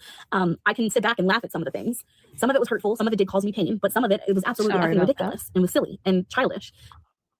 At Tractor Supply, we've got the Supply, know-how fuck off and with the savings goat to food. help all season long. So what? And I'm at a point in my healing, what's the word? I feel like I'm ahead of my healing, and some people are not as far ahead in their healing as I am. And I can laugh at some of the things. I laugh at myself to keep myself from crying sometimes. That's what one of my other friends, Anne used to say, is you gotta laugh to keep yourself from crying. And maybe the way that I handle heartache and hurt and pain and tragedy is laughing about it. I have an aunt who laughs at funerals and like talks to family members like it's a luncheon, like a chit chat. You know how funerals are, the funeral home is quiet. Yep. Sometimes you hear the creaking of the floor, but everyone's just quiet and somber. I have an aunt that just is like the life of the party. She comes in and woo, like it's a great aunt of mine. Those too. But that's how she handles the grief. And so I think I just handle some of my pain as just, this is fucking funny. I was funny. I made fun of Popcorn's pink slippers. That's absolutely ridiculous. I'm just like Mike and I laugh about Roadhog and him wanting to doodle on Mike's body. That one time he took coloring like paint pen things on a computer, and Mike laughs. He thought it was funny back then. We laugh at it now. And the time that Roadhog doodled on Mike's body, we think it's funny. And Roadhog is funny sometimes. And I remember being in a group chat a long time ago, the original one, bless you. And I said something along the lines of, I think Roadhog's kind of funny sometimes. And I remember like Melissa or somebody saying, I don't think he's funny. Like they couldn't believe that I actually was like, I hate the man, but you gotta give him kind of funny sometimes. Someone won't agree with me. Popcorn was sometimes funny, and I have to give her credit for that. That doesn't mean I like her. That doesn't mean I'm friends with her. It just means I give her props for being funny sometimes. But I felt like I couldn't say that to my friends because I felt like that was disrespectful. But yet I'm the selfish one, and I don't want to say I've held back my healing. I just pulled back from wanting to go forward with I can truces. just imagine. And I don't want to say truce like we're friends. I mean, like Bliss said, we're putting our swords down, pretending that each other doesn't exist. And I want that for Popcorn and Bliss and Cindy and Shannon Moore and all of them. I just want it to just like, look, all of this was hurtful. We hurt each other. Some of it might have been silly. Some of it might have been ridiculous. But can we get to a place where we just don't report on each other? We don't live stream about each other. We don't make videos about each other. Let's not talk about each other like in our videos. I mean, me and Bliss are kind of going back with talking, but like it's because we're having conversations. But I'm assuming after this is all said and done, we can just go back to not knowing each other. That would be great. I really do want to go. I want to get brand deals. I want to get sponsorships. I think Base Streams really made me open my eyes to the potentials. I know that some of my content is boring to people, but people like it. And even people that don't like me, I found this funny. I think it was Pretend Fashionista and Shannon Moore might have been. They were going back and forth in the comment section a while back and saying that like they put me on when they're cleaning. And Mike said it's because I have this monotone voice that like I had a boyfriend one time that I put him to sleep when I was talking because my voice is just like very and so Mike said you just have that effect on people. And it's not funny, but Mike and I literally was talking about my vlogs the other day. I said my vlogs are so weird because they're a little bit of everything. And I don't want to say the word bipolar because I don't want to get on anyone's mental health, and that's kind of icky to compare it to somebody's mental health struggles. But it's very high, very low. I could literally be making a casserole, and then 15 minutes in, I talk about how my aunt tried to shoot my uncle, which was a real story. And I feel like people are like, wait, what? What the fuck? What did she just say? I thought she was making a casserole. Now she's talking about how her aunt tried to shoot her uncle when her and Gran pulled up out that uncle on the deck, and I was like 9, and Gran's like, get down. And they're like, yelling at my aunt, and was like, Vicky, put the gun down. And I guess she thought he was cheating on her or something. I don't know. My uncle was a truck driver, my mom's sister's husband. And I remember that. And I remember like, I don't know, I think I was making like, was it soup or cabbage soup or something? And then I went to telling that story and then going back to something friendly. And it was like, wait, it just took a dark turn. And then we went back to making the casserole or making the soup. And Mike and I started cracking up laughing. I was like, I think that's why people watch my vlogs, because it's like, you don't know what I'm going to toss in there. And I don't mean to do it. It's not like I'm hiding things. It's just, I just say what's coming out of my mouth and I go from one topic to the next. It's like ADHD brain. And so I'll be making a casserole and then I talk about a childhood trauma story. And then I go back to making the casserole. And it's like, I just literally just took you on a roller coaster. You were laughing, then you cried, then you got angry, then you laughed. And it's like, that's how my vlogs are. And that's why when they're 30, 45 minutes to an hour, you got to watch them because you don't know what the hell I'm going to stuff in the middle of it, you know? Just keep it different for sure. And I don't do that on purpose. It's not a tactic, I swear. This is how I talk. And Mike's like, that's the funny thing, is you're not doing it on purpose, because that's how I talk to everybody in my life. Is like, the weather's good. Yeah, my uncle almost died because my aunt tried to shoot him. That's how I talk to people. So it's funny that that's just the way that I am. And I'm learning how to separate things. When I was talking about like drama and grandma and hospice, it was pointed out to me, but it wasn't on purpose. I just always include several topics. And Mike's like, you can separate the two. And I'm like, I know, but I want to talk about it all together as a whole, you know? So I'm not here to hurt those women. I know, This it's isn't like my I'm not trying granddaughter to too. get anyone to go after them. I can't control what people say, but I had to sit back and watch several times of, I don't talk to her. Whiplash. I don't know where you're getting that. Like, knowing that they have been talking about me and they keep it secret because they didn't want the public to know why the chat, but you didn't have to tell people why we were in a chat. You could have just told people that, yeah, we chat, we talk. I don't know how to explain it. It just made it seem like, no, we only talked to you because what happened to your kid. And that's the only reason we were even talking to you in the first place. That's the way that it came off to me. You have to come And out I- and say it. If that was the You case, look I would have wanted bad. to talk to them. I could have handled my family issues without them. But because I was talking to some of them before my family issue, I just thought, wow, well, now we're in a group chat. This is great. And I thought we were getting back to a place. And when I did bring it up to them and said, I feel like you're a secret friend of mine, and I don't like that you guys can't comment good morning. Like, are we ever going to get to a place where when my good morning posts come up and my positive affirmations, you can tell me good morning? And some of them didn't even answer it. And the one that did answer it was, they said, never say never. It's just going to take some time to get to that place again. Oh, I know who But that was. in the 'cause she same breath, references you're going that on your all members the only live time. stream to tell Terry how, no, we're not friends. We don't speak to each other, and that you've only forgiven me, and that's where we're at. But you're in a chat about my kid and you're helping me through things, and you can't just say, we do chat. Terry, yes, we chat. I don't know what this is becoming, but our friendship, we're handling things, we're working on things, and that's between Shelly and I. I like to keep my friendship separate. And yes, I do speak to Shelly. You didn't have to tell people, well, I'm speaking to Shelly because this and this happened to our kid, because now I'm being told, well, that's why we didn't tell the public, is because of what happened to your kid. Didn't she say that because people that are her friends don't get along, she's asked for peace on her channel? Like, don't fight in her chat, don't do whatever in her chat, don't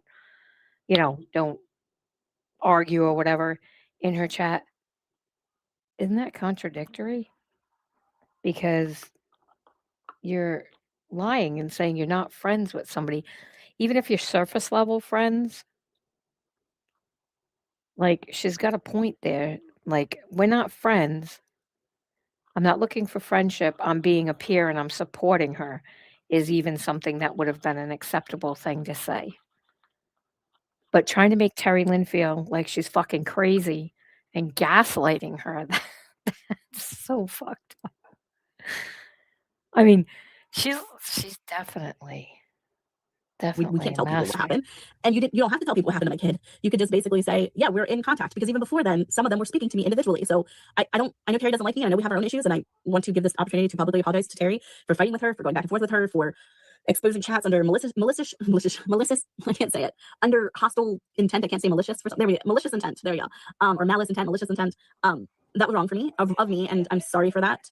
I have no excuse, as I was just trying to throw hurtful things towards you. I really did think the other group chat started because of the fact that because someone said that they didn't trust you, and I was told, no, that's not the reason, but I didn't get a reason on why the Siren chat even started in the first place. It was not over somebody's birthday surprise, because Anne's birthday surprise happened in this home, and yeah, we did make a chat for I that, did but see the Siren that, chat was Laura. not that. The Siren chat happened before my homelessness for Christmas video came out, and I could have sworn it was because somebody said, I don't trust Terry. I'm bringing you guys here because I don't trust Terry. And so I always thought that. And when it was told, no, that's not the reason, but no one will give me the reason why the Siren chat even started in the first place, then. Like, no one can give me that reason. And I do think, I think that women are spinning so many plates that it's hard to keep up. That's my opinion. I think they like me at the time, Good maybe not job. now, but they did. And I think that they wanted to get back to a place with me as a friend, but they knew that there would be backlash from other content creators, not just Terry, but others.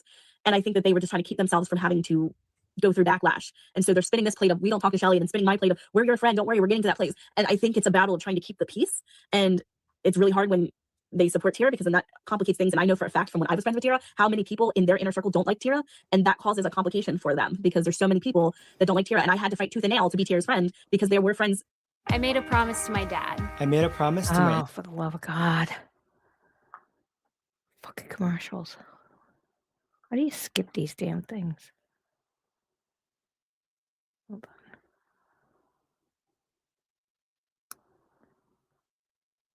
on. Damn it.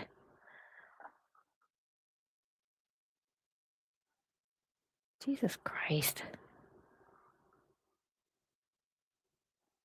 What the hell? Attention because Tira was not a liked person in that chat, but there were big supporters of her in that chat. And so I think it's really hard to navigate when you're someone's like Tira's friend. It's really hard to navigate the platform. And I think that Chicago this is doesn't right now. I trust think they're spinning too many anybody. plates, and I think Doesn't that even some of them trust are breaking. herself. Like I broke up my plate because I told public something that they weren't ready to tell people. And again, I want to end this by saying I'm not mad that I was a friend privately offline. I could have done that for weeks, months, years. That wasn't the issue. It's the seeing my friendship being talked about publicly by B in Chicago. I don't like that. And if they didn't want me to be on my video yesterday speaking on it, then why did they get the right to talk about it publicly? It should have been shot down. It should have been, I don't want to talk about this. Or, you know, they could have avoided it, or I don't want to talk about Didn't it. she say you were my too friendship with Shelly, and insecure, if we're talking Terry? about Is that's between that Shelly and I, that's our business. is that what I saw her post? You're too insecure to be on YouTube or something like that.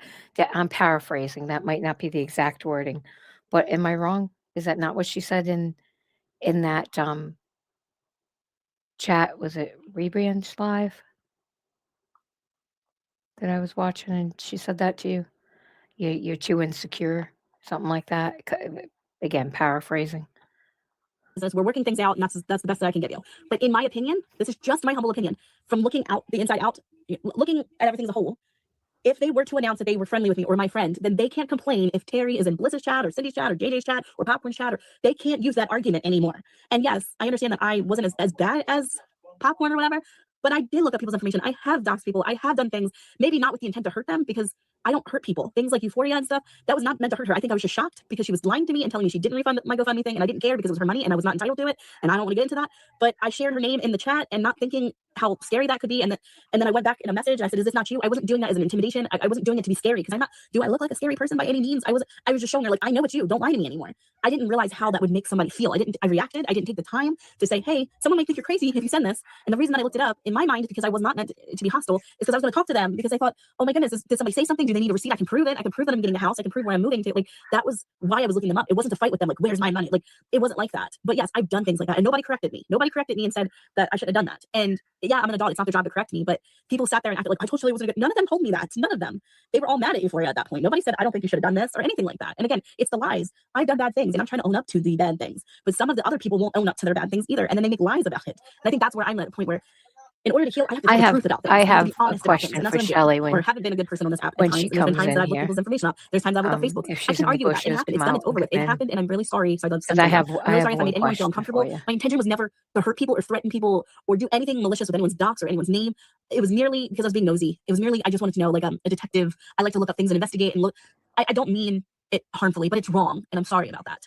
I don't even know where I was going with that whole thing, but I have done things and said things to people and have made people feel uncomfortable. I've hurt people, and I can't change that. The only thing I can do is work on being a better person, and I'm truly sorry for everything I've done on this app. And I hope that a lot of us can get to a place of peace and healing and not fighting with anybody anymore. Wouldn't that be great, guys? Wouldn't it be great if all of this Wouldn't could just stop? Like all these little side fights and these group chat fights and No, I said it 7 would be months great. ago. That would be wonderful, because I've only been on here since 2023. I didn't watch anyone's content prior other than the Dad Challenge podcast and somebody else that was an anti-mommy vlogger. I was not into this YouTube stuff. I was not a subscriber before I was a content creator. The only subscriber I was 2 anti-mommy vlogging channels. I did not know didn't anyone even until do I became a that. creator. That's when I met Tira and all the other ladies and B, and I didn't know any of these women. I didn't watch any of their content prior to 2023. I didn't know them. But some of these fights that went on before I was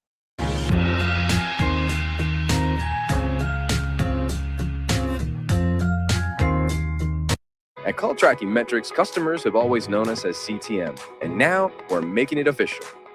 a creator. And I think it's a bit much. I think it's a bit much.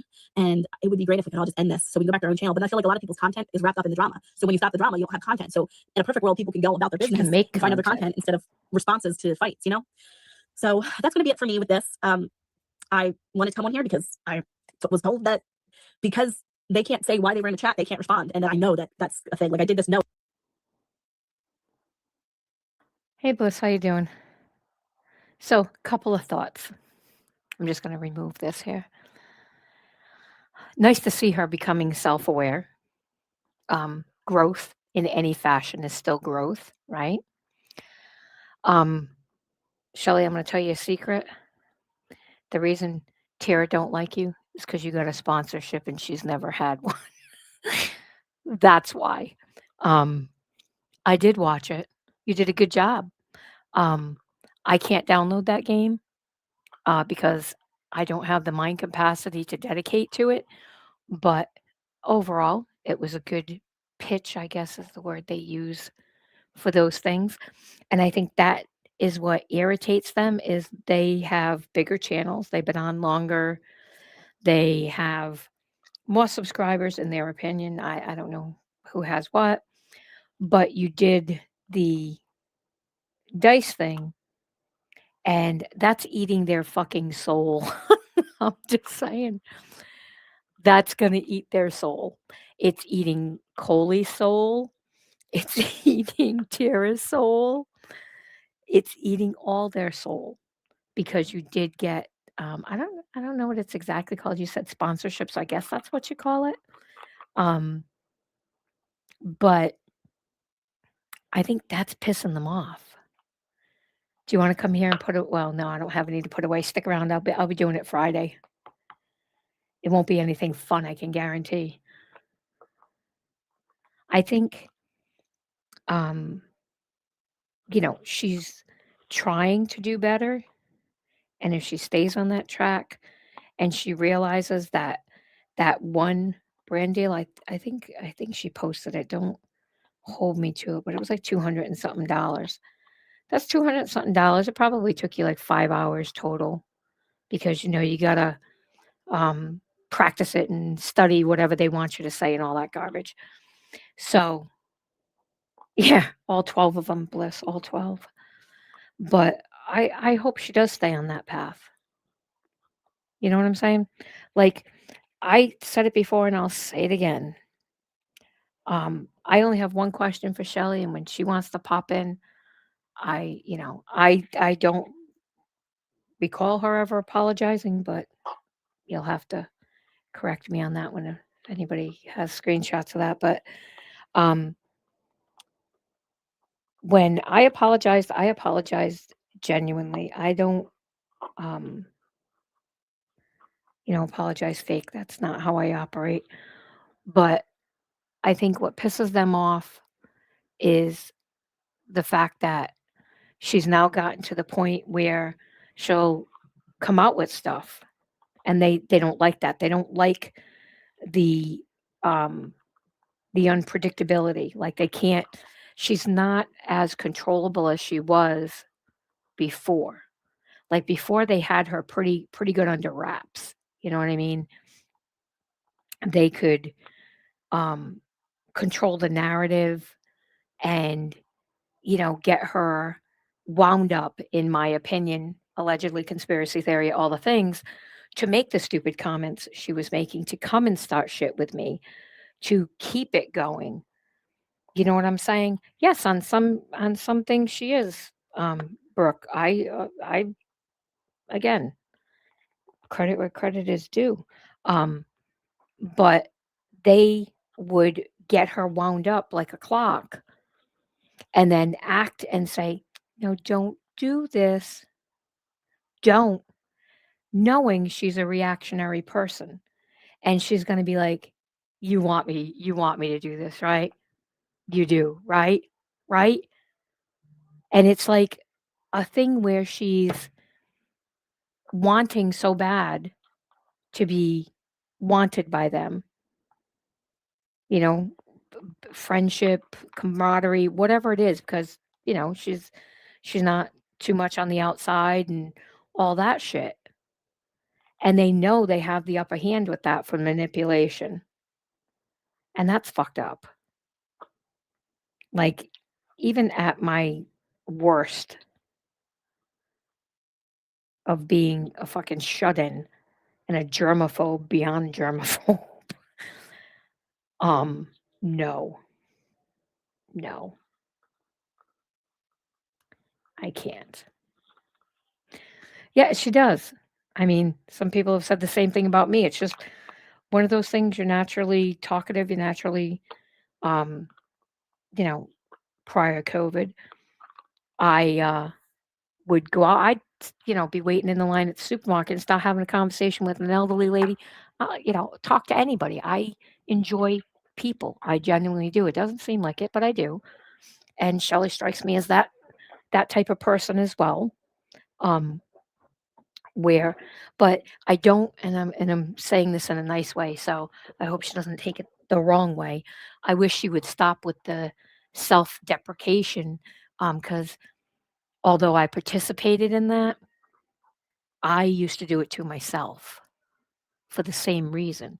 I'm gonna laugh at me before you can laugh at me. Stop it. Stop it now. It's a bad habit, and it's not, you're not beating anybody to the punch. If anybody's going to say something, they're still going to say it. Don't help them with it. Okay? Just a thought. As far as the gray hair, that I have a lot to say about. And this is no diss. Like, my hair is, I have very little gray. Thank you, Jesus. Thank you. Because I'm allergic to ammonia, so I couldn't dye my hair if I had to. But I think it bothers them, especially Tara, that you try to do things like that. Like, you're trying to make your lips, okay, your looks more, I don't want to say appealing because that's not the way I mean it and it comes out wrong, but to get the brand deals and stuff, where she can't even get up and get out of pajamas. You know what I'm saying? Like, have a little pride in yourself, for fuck's sake. Like, get out of your goddamn pajamas. And I heard one of her vlogs, and she says, I never went from, I never got to be a kid. I went from being a kid to being an adult to being a mom. And Shelley, that's where you and I are very much alike, because I went from being 15, turned 16, and got pregnant from an assault. Okay? So I did not, like you. I mean, you made it closer to adulthood than I did. And I think it is definitely something you and I have in common, is we had to grow up before our time. And it's not easy, for sure. Definitely not easy. But you can't let all of the things that are coming at you right now, between the issues that are going on in your home, and I'm not going to ask because it's none of my business, but they know what your vulnerabilities are, what your weaknesses are, what you, and don't take this insultingly, what you need, not money, not things like that, like what you need from people. You need to be acknowledged. You need for somebody to say good morning, and I'm just paraphrasing what you said in your blog. You want somebody to come in and say good morning. You want somebody to come in and acknowledge your happy affirmations and stuff. Don't look to other people for things that are within you. You'll always be disappointed. Even if you post it out there and they don't comment on it, you got to believe it yourself. You know what I'm saying? Does that make sense? Like, definitely not a shrink by any means. Years and years of therapy, but not a shrink. You know, I can't. Let me just catch up here. I'm missing some messages here. Yes, Bliss. It's almost like I can't remember the name of that movie. It's a cartoon movie though. Oh my god. It's like a mom and dad and they're superheroes and their kids actually are superheroes. And the little one goes off all the time. That's what that looks like. She didn't want a friendship. They didn't, but she did. And she shouldn't, look to them for that. I mean, again, exposure therapy, Shelley, is the best way to get through some things. It's not easy. You'll cry, you'll weep, you'll sweat, you might even vomit. But the best advice I can give you is exposure therapy.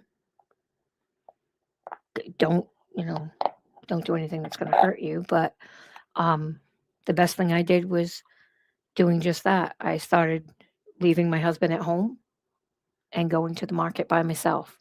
Do I like it? Nope. But it forces me. I know you don't drive, so I'm not saying go to the market, but I know you don't drive. But it's one of those things where you have to do something that makes you uncomfortable. You've got to push through the uncomfortable to get to the other side. You can't have a testimony if you don't have a test. And a lot of the things we have similar, and they fucking suck. But I don't think that you're beyond help at all. You know what I'm saying? In that aspect. Again, just a suggestion, stay away from the alcohol overall. I don't know if you take meds for your anxiety, but definitely stay away from the alcohol, please. It's not a good combo. It's a very scary combo. I can't, with that. Birthday surprise? You mean the one that never happened? Bitch, please. Tara's just jealous. Tara's been doing this. What did everybody say? Because I'm only 3 years in this July. Hasn't it been like 5 or 6 years? I heard somebody say that she's been trying to be popular on YouTube or whatever. And Shelly got a sponsorship before her. I feel someone's soul being eaten. I really do. The Incredibles, that's the friggin' name of it. With a little baby, they don't even know it has powers and shit, and it just keeps going off and setting fires and stuff. That's what they remind me of, like they're trying to control something they can't, and they can't control the narrative. You know what I mean? And she's unpredictable, and they don't like that. They don't like the unpredictability. They want the same, no diss, don't take it this way, the same Patsy that they had, you know what I'm saying, before, when they had her, with the, "Oh, well, go to so and so's chat and just make a comment and do this and do that." Yeah, please. It is. They're so, I mean, I was and Bliss, because we had a conversation, I'm not afraid to say it, in our group chat where I knew Cindy was good with Ann. I'm not good with Ann. Ann asked me for something, I gave it to her, and then she acted like I didn't, and she tried to call me a liar, and you're not going to call me a liar. That's just not going to happen. And came up on my panel and then sat there, and she did so many circles around the tree, my legs were falling off. Like she couldn't even answer the straight out question she was being asked, "Were you part of the Four Corners chat?" And she would not, could not, and did not answer it. And I mean, that's fucked up. I thought it was a good, again, I don't know what to call it, promo or ad, I guess. Like I said, I can't download anything like that because I get obsessed with that shit. Um, my husband had me playing, the fuck is it called? Town something township. Oh my god! And then he gets mad when I beat him, and he's like, "Blah, blah, blah."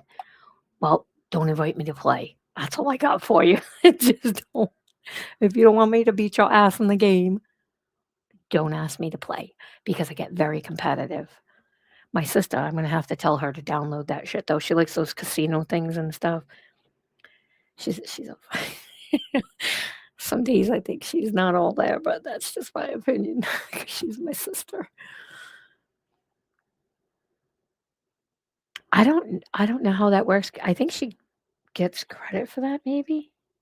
I could be wrong. I'm not 100% because I don't know how that works, but I think if it's downloaded from that person's thing, it probably logs it so they know how much traction they got, maybe, and then they know if they wanna do anything else again. But I think, in all honesty, you know what I mean? Like like I said, I got involved, being a friend to somebody, and what I did on my own. Nobody forced me, um, held a gun to my head. The stupid shit I did on my own.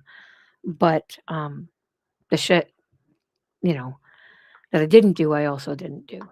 But, um, I think all she needs to do is focus her energies into her channel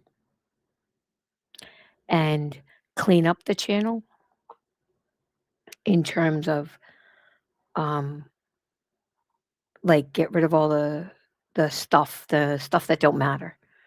Like, put it all on private, put it all on unlisted, whatever you call that. And definitely, and this is no diss, so nobody take it that way, but even though I don't have to leave my house to go to work, I still put on makeup every day. I still do my hair. You don't do it for other people, you do it for yourself. It's like when you feel like shit and your mom would say, "Well, go take a shower. Taking a shower always makes you feel better." It's one of those things. It's not a miracle cure. That shower ain't got nothing in it but water and soap. But when you're in there and you're taking that time and you're doing self-care, even if you're only taking 15 minutes and you're going in a room by yourself and meditating, 15 minutes of self-care is huge. It's huge. It is the best thing. Work on it one day. Get up and say, "Today I am going to whatever. I'm going to straighten my hair, however you wear your hair. I'm going to straighten my hair." And then, because you've already straightened it the day before, the next day, well, now that my hair is already straightened, today I'm going to put on eyeliner.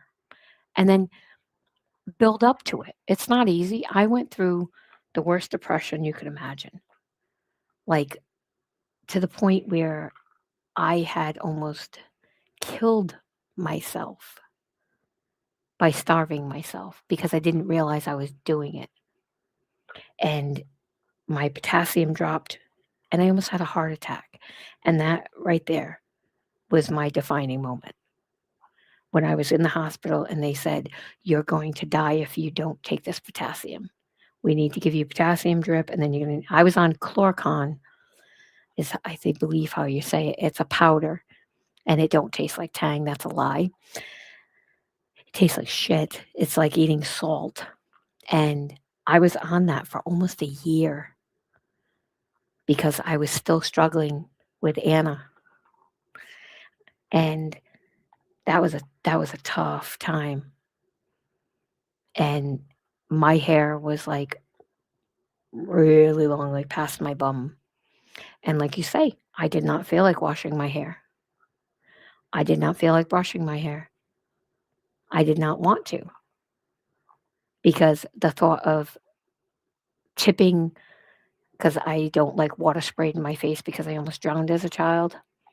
So I don't like the water from a shower spraying my face. So I always like wash my hair first and then, wash up and I take the hose down so it's not spraying in my face because it triggers me. And even those things, you have to want to do it for yourself. It's not easy. I'm not saying every day will be great. Let's face reality. But one day, one step at a time. And I think maybe you'll get more of those ad things. And I mean, hell, if that made you almost $300 for that, congrats, dude. You might get another 200-300 for another one. And then you might, take that vacation you're talking about taking. And by then, you'll have worked yourself up to, I might not be able to take a week's vacation. That might be like overkill for my nerves, but we can take a 2-day vacation. We can go away for a weekend, and I'd be okay with the weekend. So, work your way up to those things. But I think that's what it is they don't like the fact that they can't control you. They don't like the fact that you're now saying, no, bro, this is what I thought. We had friends, because they can't change the narrative that way. That's not that's not good for them. And when she sat up on Rebrand Stream, because when I watched that, I was like, whoa. I have seen some master gaslighting, but that was some good shit right there. She should go work for fucking Texaco. I'm just saying. Damn, 5? I've only got 4. Fuck that. Nope, no twins. I have Irish twins. That's close enough to the twin thing I need. I can't do that. Mine are very close in age. They're one actually in a couple of weeks will be 33. My middle one. And I think a lot of it is childhood things that you got to work through. And I think you should, do the telehealth thing you talked about, telemedicine. I do it 3 times a week. The different things, not all the same thing, but 4. Oh my God, no. I don't know how you multiple parents do it. I can't. I have a good memory, but I would forget who's who unless they're the non, what is that, fraternal, the ones that are not identical. I would not be able to tell them apart. I'd just be like calling them 1 and 2. I could not. I could not do that. Sorry. I seem so mean, but I could not. Unless I know people who have twins and they painted their toenails and stuff when they were little. But I mean, how do you wrestle a 9-year-old or a 10-year-old down to paint their nail and be like, hey, I need to know who you are. Come here. I gotta paint your nail. I mean, I thought it would be cool at one point. And then I made a friend with somebody who had them. 14 months. Oh my God, you're in the thick of it, dude. I can't even imagine. My granddaughter's only 5, and I cannot imagine her. I found a video on my phone the other day. I had switched, and I changed my phone and got an upgrade and stuff. And there was a video of my granddaughter on the phone, and she was like, I don't know, 16, 17 months. And it was so funny because she was all up in it. Like, she had this big old toothy grin, and she was singing happy birthday, Nana. It was so fucking cute. Like, it made me cry. I remembered how little she used to be, and now she's so independent. She's just, oh my God. She's definitely the light of my life. That has been the best thing about not being on here for so long, is spending so much time with her. I got to take her to her first day of school for preschool and, pick her up. And those things are not easy for me because, again, I don't like people and I hate germs even more. And where do germs come from? Little kids. But I do it.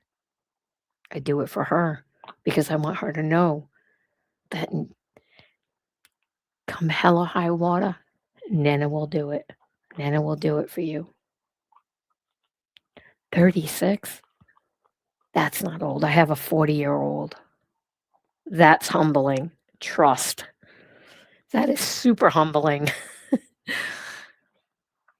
I have one that is 40, one that'll be 35 this year, 33, and 30. I have three girls and the one boy. Bliss, I'm telling you. Like, I cried more than she did the first day of school, and it was a combo. It was, oh my God, I can't believe I get the pleasure of taking her to her first day of school. Like, oh my God. And then it registered, oh my God, I got to do public. I got to do people. But I would walk across hot coals for her. Anxiety has ruined a lot of the years of my life, but it's not going to ruin the last years of my life for sure.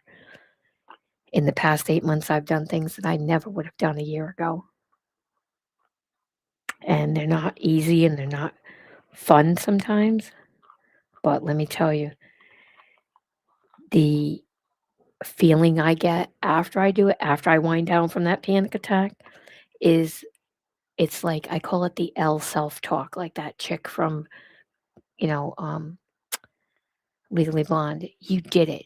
You went there, you did it, you did it.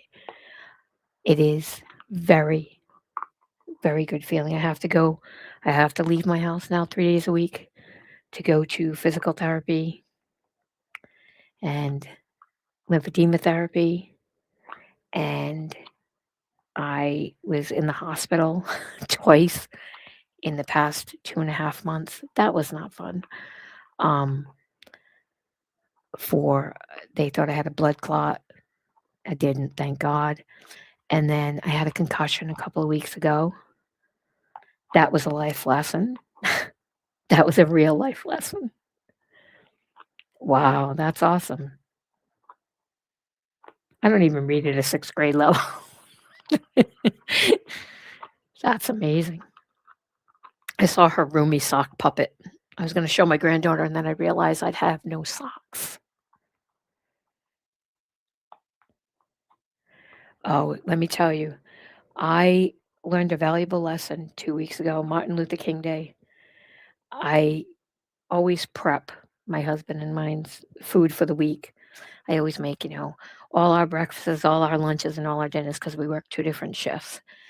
And I had made chicken soup and I had, put it all in the containers, got it in the fridge, and I put the Instant Pot back up on the shelf. And I'm 5'7", I'm not short. I'm not, Sasquatch, but I had put it away and he came home to walk from work and was walking the dog. And I was like, oh, I don't want to bother him. I'm going to put the crock pot away. And when I went to go put it up on the top of the cupboard, I didn't flip the lid. So when I pushed to push it onto the cupboard, the lid did a wave and it came back and it hit me right on top of the head. And that was not good. That was not good at all. Yeah, that was some scary shit. Thankfully, no stitches. It landed like not flat down on my head, like on its side, so the metal rim is what hit my head. And I had a baseball-sized ball on the top of my head. And still having, I didn't have any vomiting or anything like that, no horrible headaches, because that's amazing. And I didn't get cut, which was even better because I'm petrified of fucking needles. But still having little issues with, forgetfulness. I'll leave the room, forget what I left the room for, and have to go back. Because that's one of the side effects of a concussion is, memory issues. But it's getting better.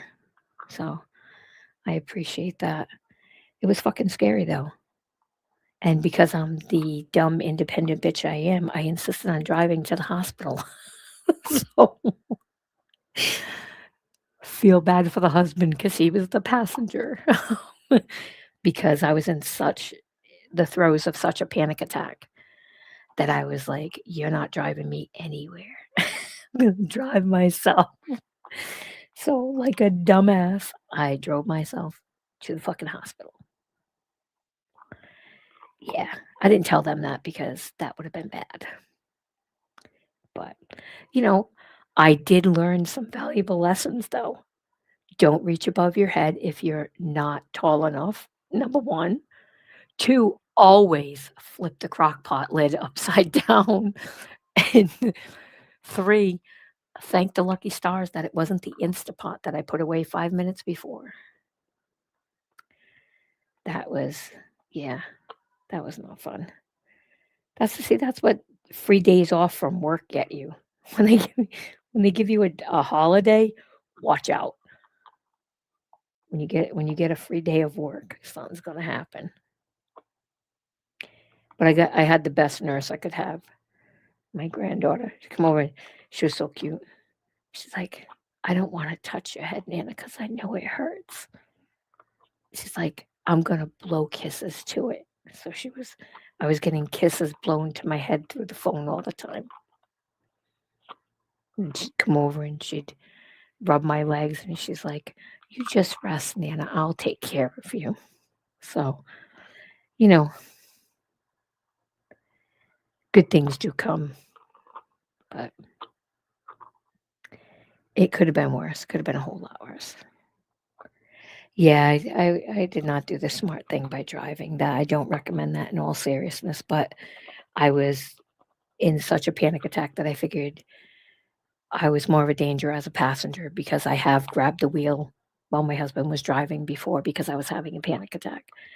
And I don't want to be the reason we get into an accident. It actually kept me focused because I had to pay attention to the road and I didn't have any really bad double vision or anything. So, but again, don't do that. Just don't do it. Just skip it. But everything has gotten, good. We had a good Christmas. We haven't celebrated Christmas on Christmas in over 30 years. And this year we did because both me and my husband had it off and all my kids had it off. So we actually got to celebrate Christmas on Christmas. Kind of felt odd because we've always celebrated the Epiphany, but it was nice to have everybody together on the same day. It's weird, but it was nice. Get to see everybody happy and have a good holiday. And then it was just me and my husband for New Year's Eve because everybody, my daughter, one of them's a nurse, so she had to work, and my youngest daughter and her husband were going to his parents. And then my middle daughter and my granddaughter were still recovering from being sick, so they stayed home. And it was quiet, I never make it to the ball drop. I don't think I've made it to the ball drop probably since I was 30. I can't. I just ain't nobody got time for that. I can't do it. It was nice. Like I said, I think, Shelley, if you're in the bushes or if you watch this, I think you're on the right path. Just keep your nose clean, your head up. I think you do great. Especially with the sponsorships, because that rubs them the wrong way, and I like that. That chafes their ass, and I like it a lot.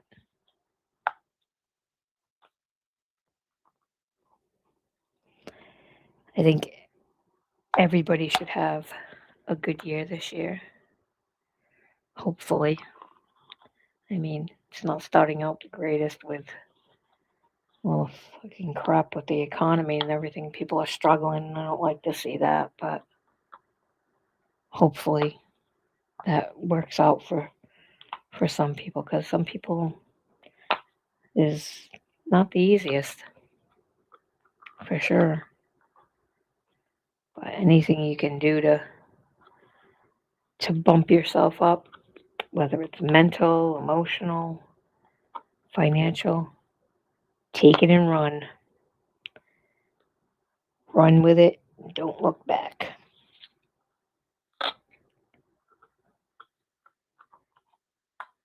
But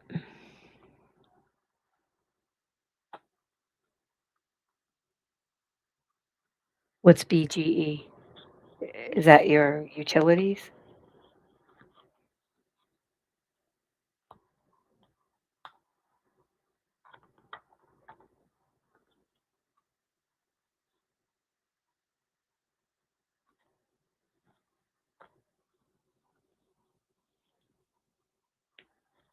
Is that the name of your like electric and gas company?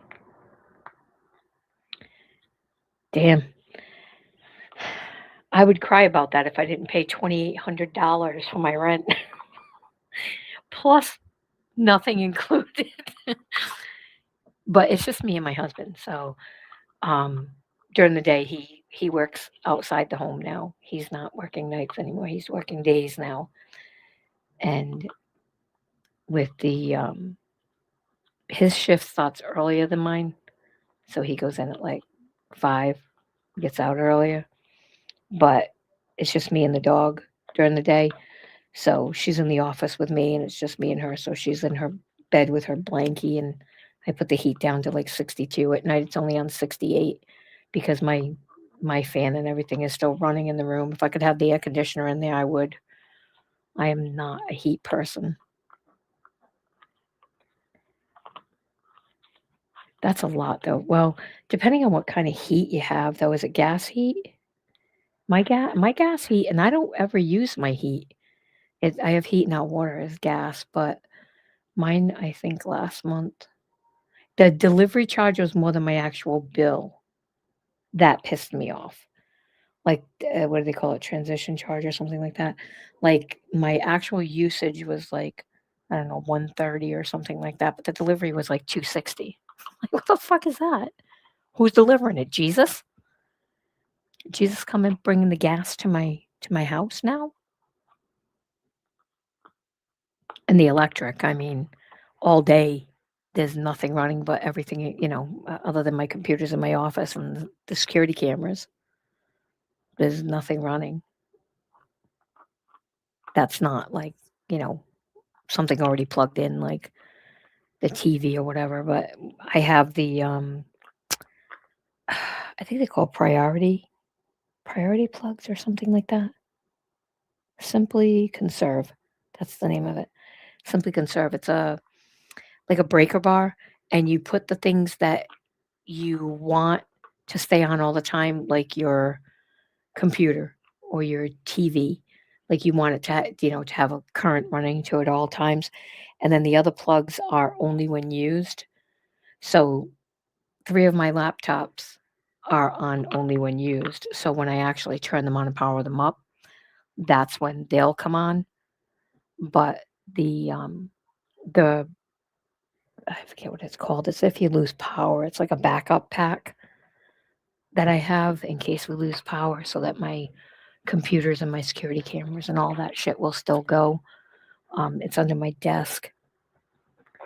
And then I went out not this past Saturday before, and spent a couple of $1,000 on a new generator. So I won't have to worry about that because I just bought a new freezer in November, a new stand-up freezer. And I don't want to lose that. That would be not great.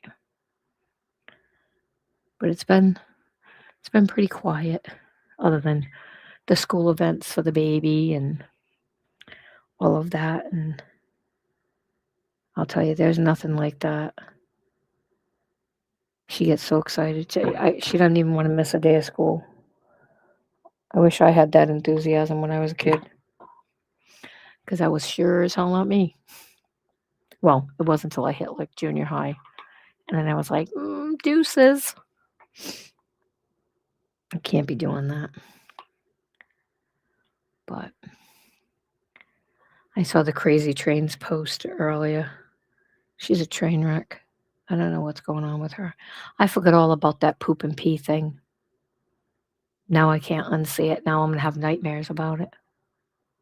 I remember that happening, but it was in the throes of all the stupidity that was going on. So I didn't like fully remember that. But now, yeah, you can't go back on that. I just think it's sad that she's trying to start all these fights for just to get attention. Just to, I mean, her channel is dead. She couldn't get that thing going with CPR. I almost want to send her a thing from Dr. Mike. Chest compressions, chest compressions, chest compressions. She fucked herself. She really did. I thought when she went to that rehab place, or she called it the mommy retreat, that she was going to come back and get her shit together, but didn't appear that way. I would be forever mortified if I had, even if I didn't know I did it, like I was, and I don't know how you couldn't know you did that. Yeah, I couldn't. How do you not know you went? And she says to her husband when he knocks on the door, "I'm on the toilet." I don't get it. I remember when it happened, Laura, but there was so much shit going on.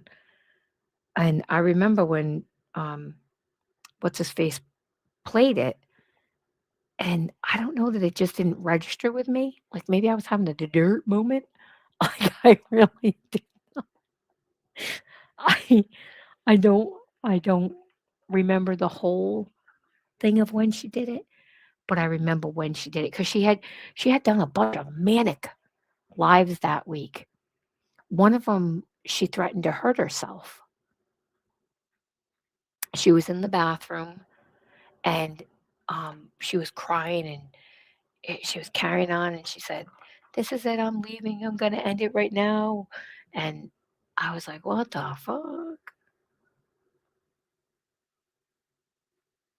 Mine would have kicked the door in and been like, "What the fuck are you doing? you you fucking idiot. What are you doing?" But he has been on there with her, Bliss. I don't know if you've ever seen him, but he's been on there with her. Not once like on camera, but a few times in the chat. I think he goes by Chino something or other because he plays I don't know, some games or something. And he came in one night and he was telling her teenage mods to request him on the game. And he was giving out like his game ID or whatever you call that. I was like, okay. Encourage her to bring in teenagers for you to play with. That's kind of grody. I don't think I could do that. I don't think so. That's just nasty. I don't get the I mean just I got something to talk to Rebrand about, but that's between me and Rebrand. But the attacking Rebrand, the attacking Terry, like, dude, give up. Fucking Terry put her in her place last time. It was like 2 months out of rehab, I think. And Terry finally had it. And she fucking just let her have it. But she puts out these shorts and she's manic. She's talking to herself. Sometimes I don't think she's all there if I'm being honest. I mean, not to be a dick, but sometimes I think the lunch ain't been packed for the picnic.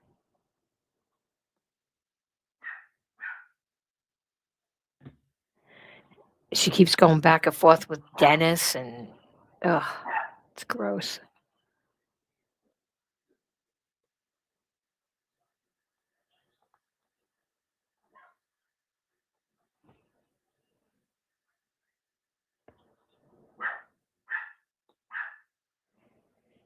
She's just all over the fucking map. That, yeah. That I did not. Yeah, no. Didn't she say something similar about one of her kids last year? Am I wrong? Not necessarily the neurodivergent part. I don't know. He's fucking weird. I feel like he comes from like Dateline or something. I really do. I feel like it's a Dateline thing there. I can't even be bothered with her. She's just.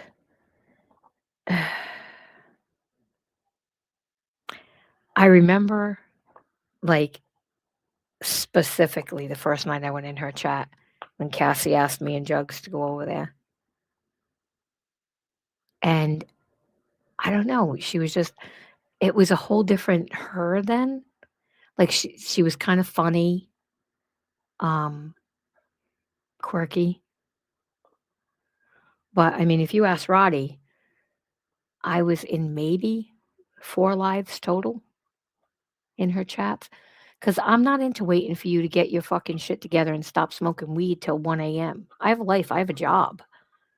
And, Roddy would email me at like 7:30 and say, "Hey, Cole's going live in an hour."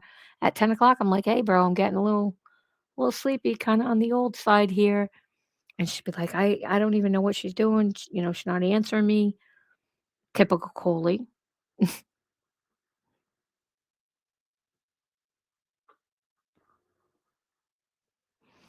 No, it's like, I don't know her like you guys know her, because I walked away from her when all of that stuff went down with the George Floyd thing. I made a post on my original channel that, take my wrench. I don't want nothing to do with you. Don't want, I can't condone something like that. That's not fucking funny. It's not funny at all. And she was pissed off. She had Roddy emailing me 7 to 10 times a day. And Roddy was like, "I'm sorry to bother you again." She just keeps on asking me, because I told Roddy, don't give her my email, because I don't want the crazy bitch having my email. And, I would talk to Roddy, and I was like, "We'll just have a conversation and tell her we talked about, you tried to talk me into coming back." And then Jugs walked away. I believe Cassie might have already left at that point.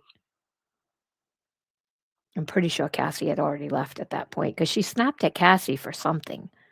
I don't remember what the hell it was.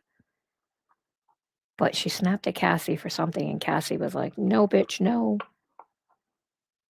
But I was only in a handful of her lives, because I, if you make a time and you say, "I'm going to be going live at this time," and life happens, your kid is sick, you don't get home in time, that's a one-time thing. This was literally an every night fucking thing. My husband would be like, "You need to go to bed. You have to work in the morning." And I'm like, "But, Coley's supposed to be going live." And he's like, "That's good. Watch it tomorrow." So I was like, I would prefer that you take my wrench, because I didn't ask for it, number one. And number two, I don't have the time. I work. I don't have the time to dedicate to being a mod for somebody, because, she's super needy, like super, super fucking needy. She's the stage 5 clinger for sure. I thought you guys were friendly outside of YouTube. Like, because, she talks to all her mods offline and everything, and I can rest your mind. She never talked to me offline. She never talked to me. I know she talked to Jugs, but that was not with me. That was through what's her face, Michelle Hoggets. They had some kind of chat when Coley was over there kissing ass. They had some kind of chat, and look where that ended up. That's the only time I ever know about it. Yeah, I don't even need 30 seconds because I ain't got any. It was nice to see Roddy last night. I was really happy to see she's doing good. I haven't seen her in a long time. Since early last year when her son was going through all that stuff, like in, gosh, I think it might have been March or April of last year. So I'm glad she's doing well. It's nice to see her again. It's always nice to catch up and see how everybody's doing and, you know, correct some things and do some fun things or change. Oh, and I just have to mention one more thing because I know she's in the bushes. I found it extremely funny that when she said the comment about Steph, who the fuck keeps Steph for 5 years? That's just fucking insane. When you in Chicago say you have everything I've ever done in 3 years. I guess that's just fucking insane. That just made me laugh when she said that. Like, what? The queen of fucking video recording? Shut the fuck up and sit down. That's so stupid.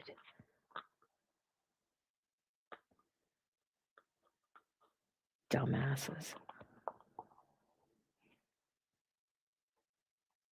But I am going to let everybody go. I got to get in the shower so I can go chill, spend 10 minutes with the hubby before I fall asleep.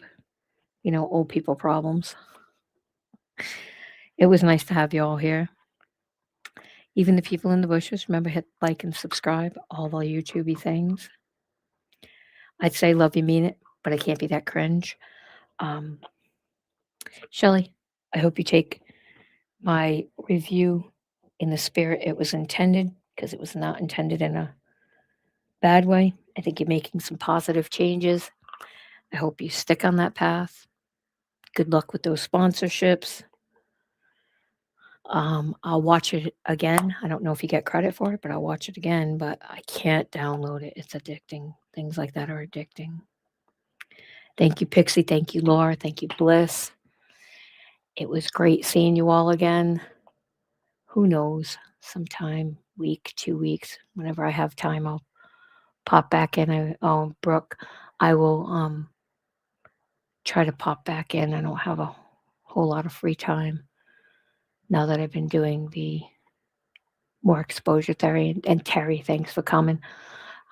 Exposure therapy kind of, it's good and bad. It is very stressful, but it's working. So there's that. But you all have a great night, and I will try to stay awake to try to catch some of Rebrand's stream. You all have a great rest of your night. Thanks again. Bye-bye.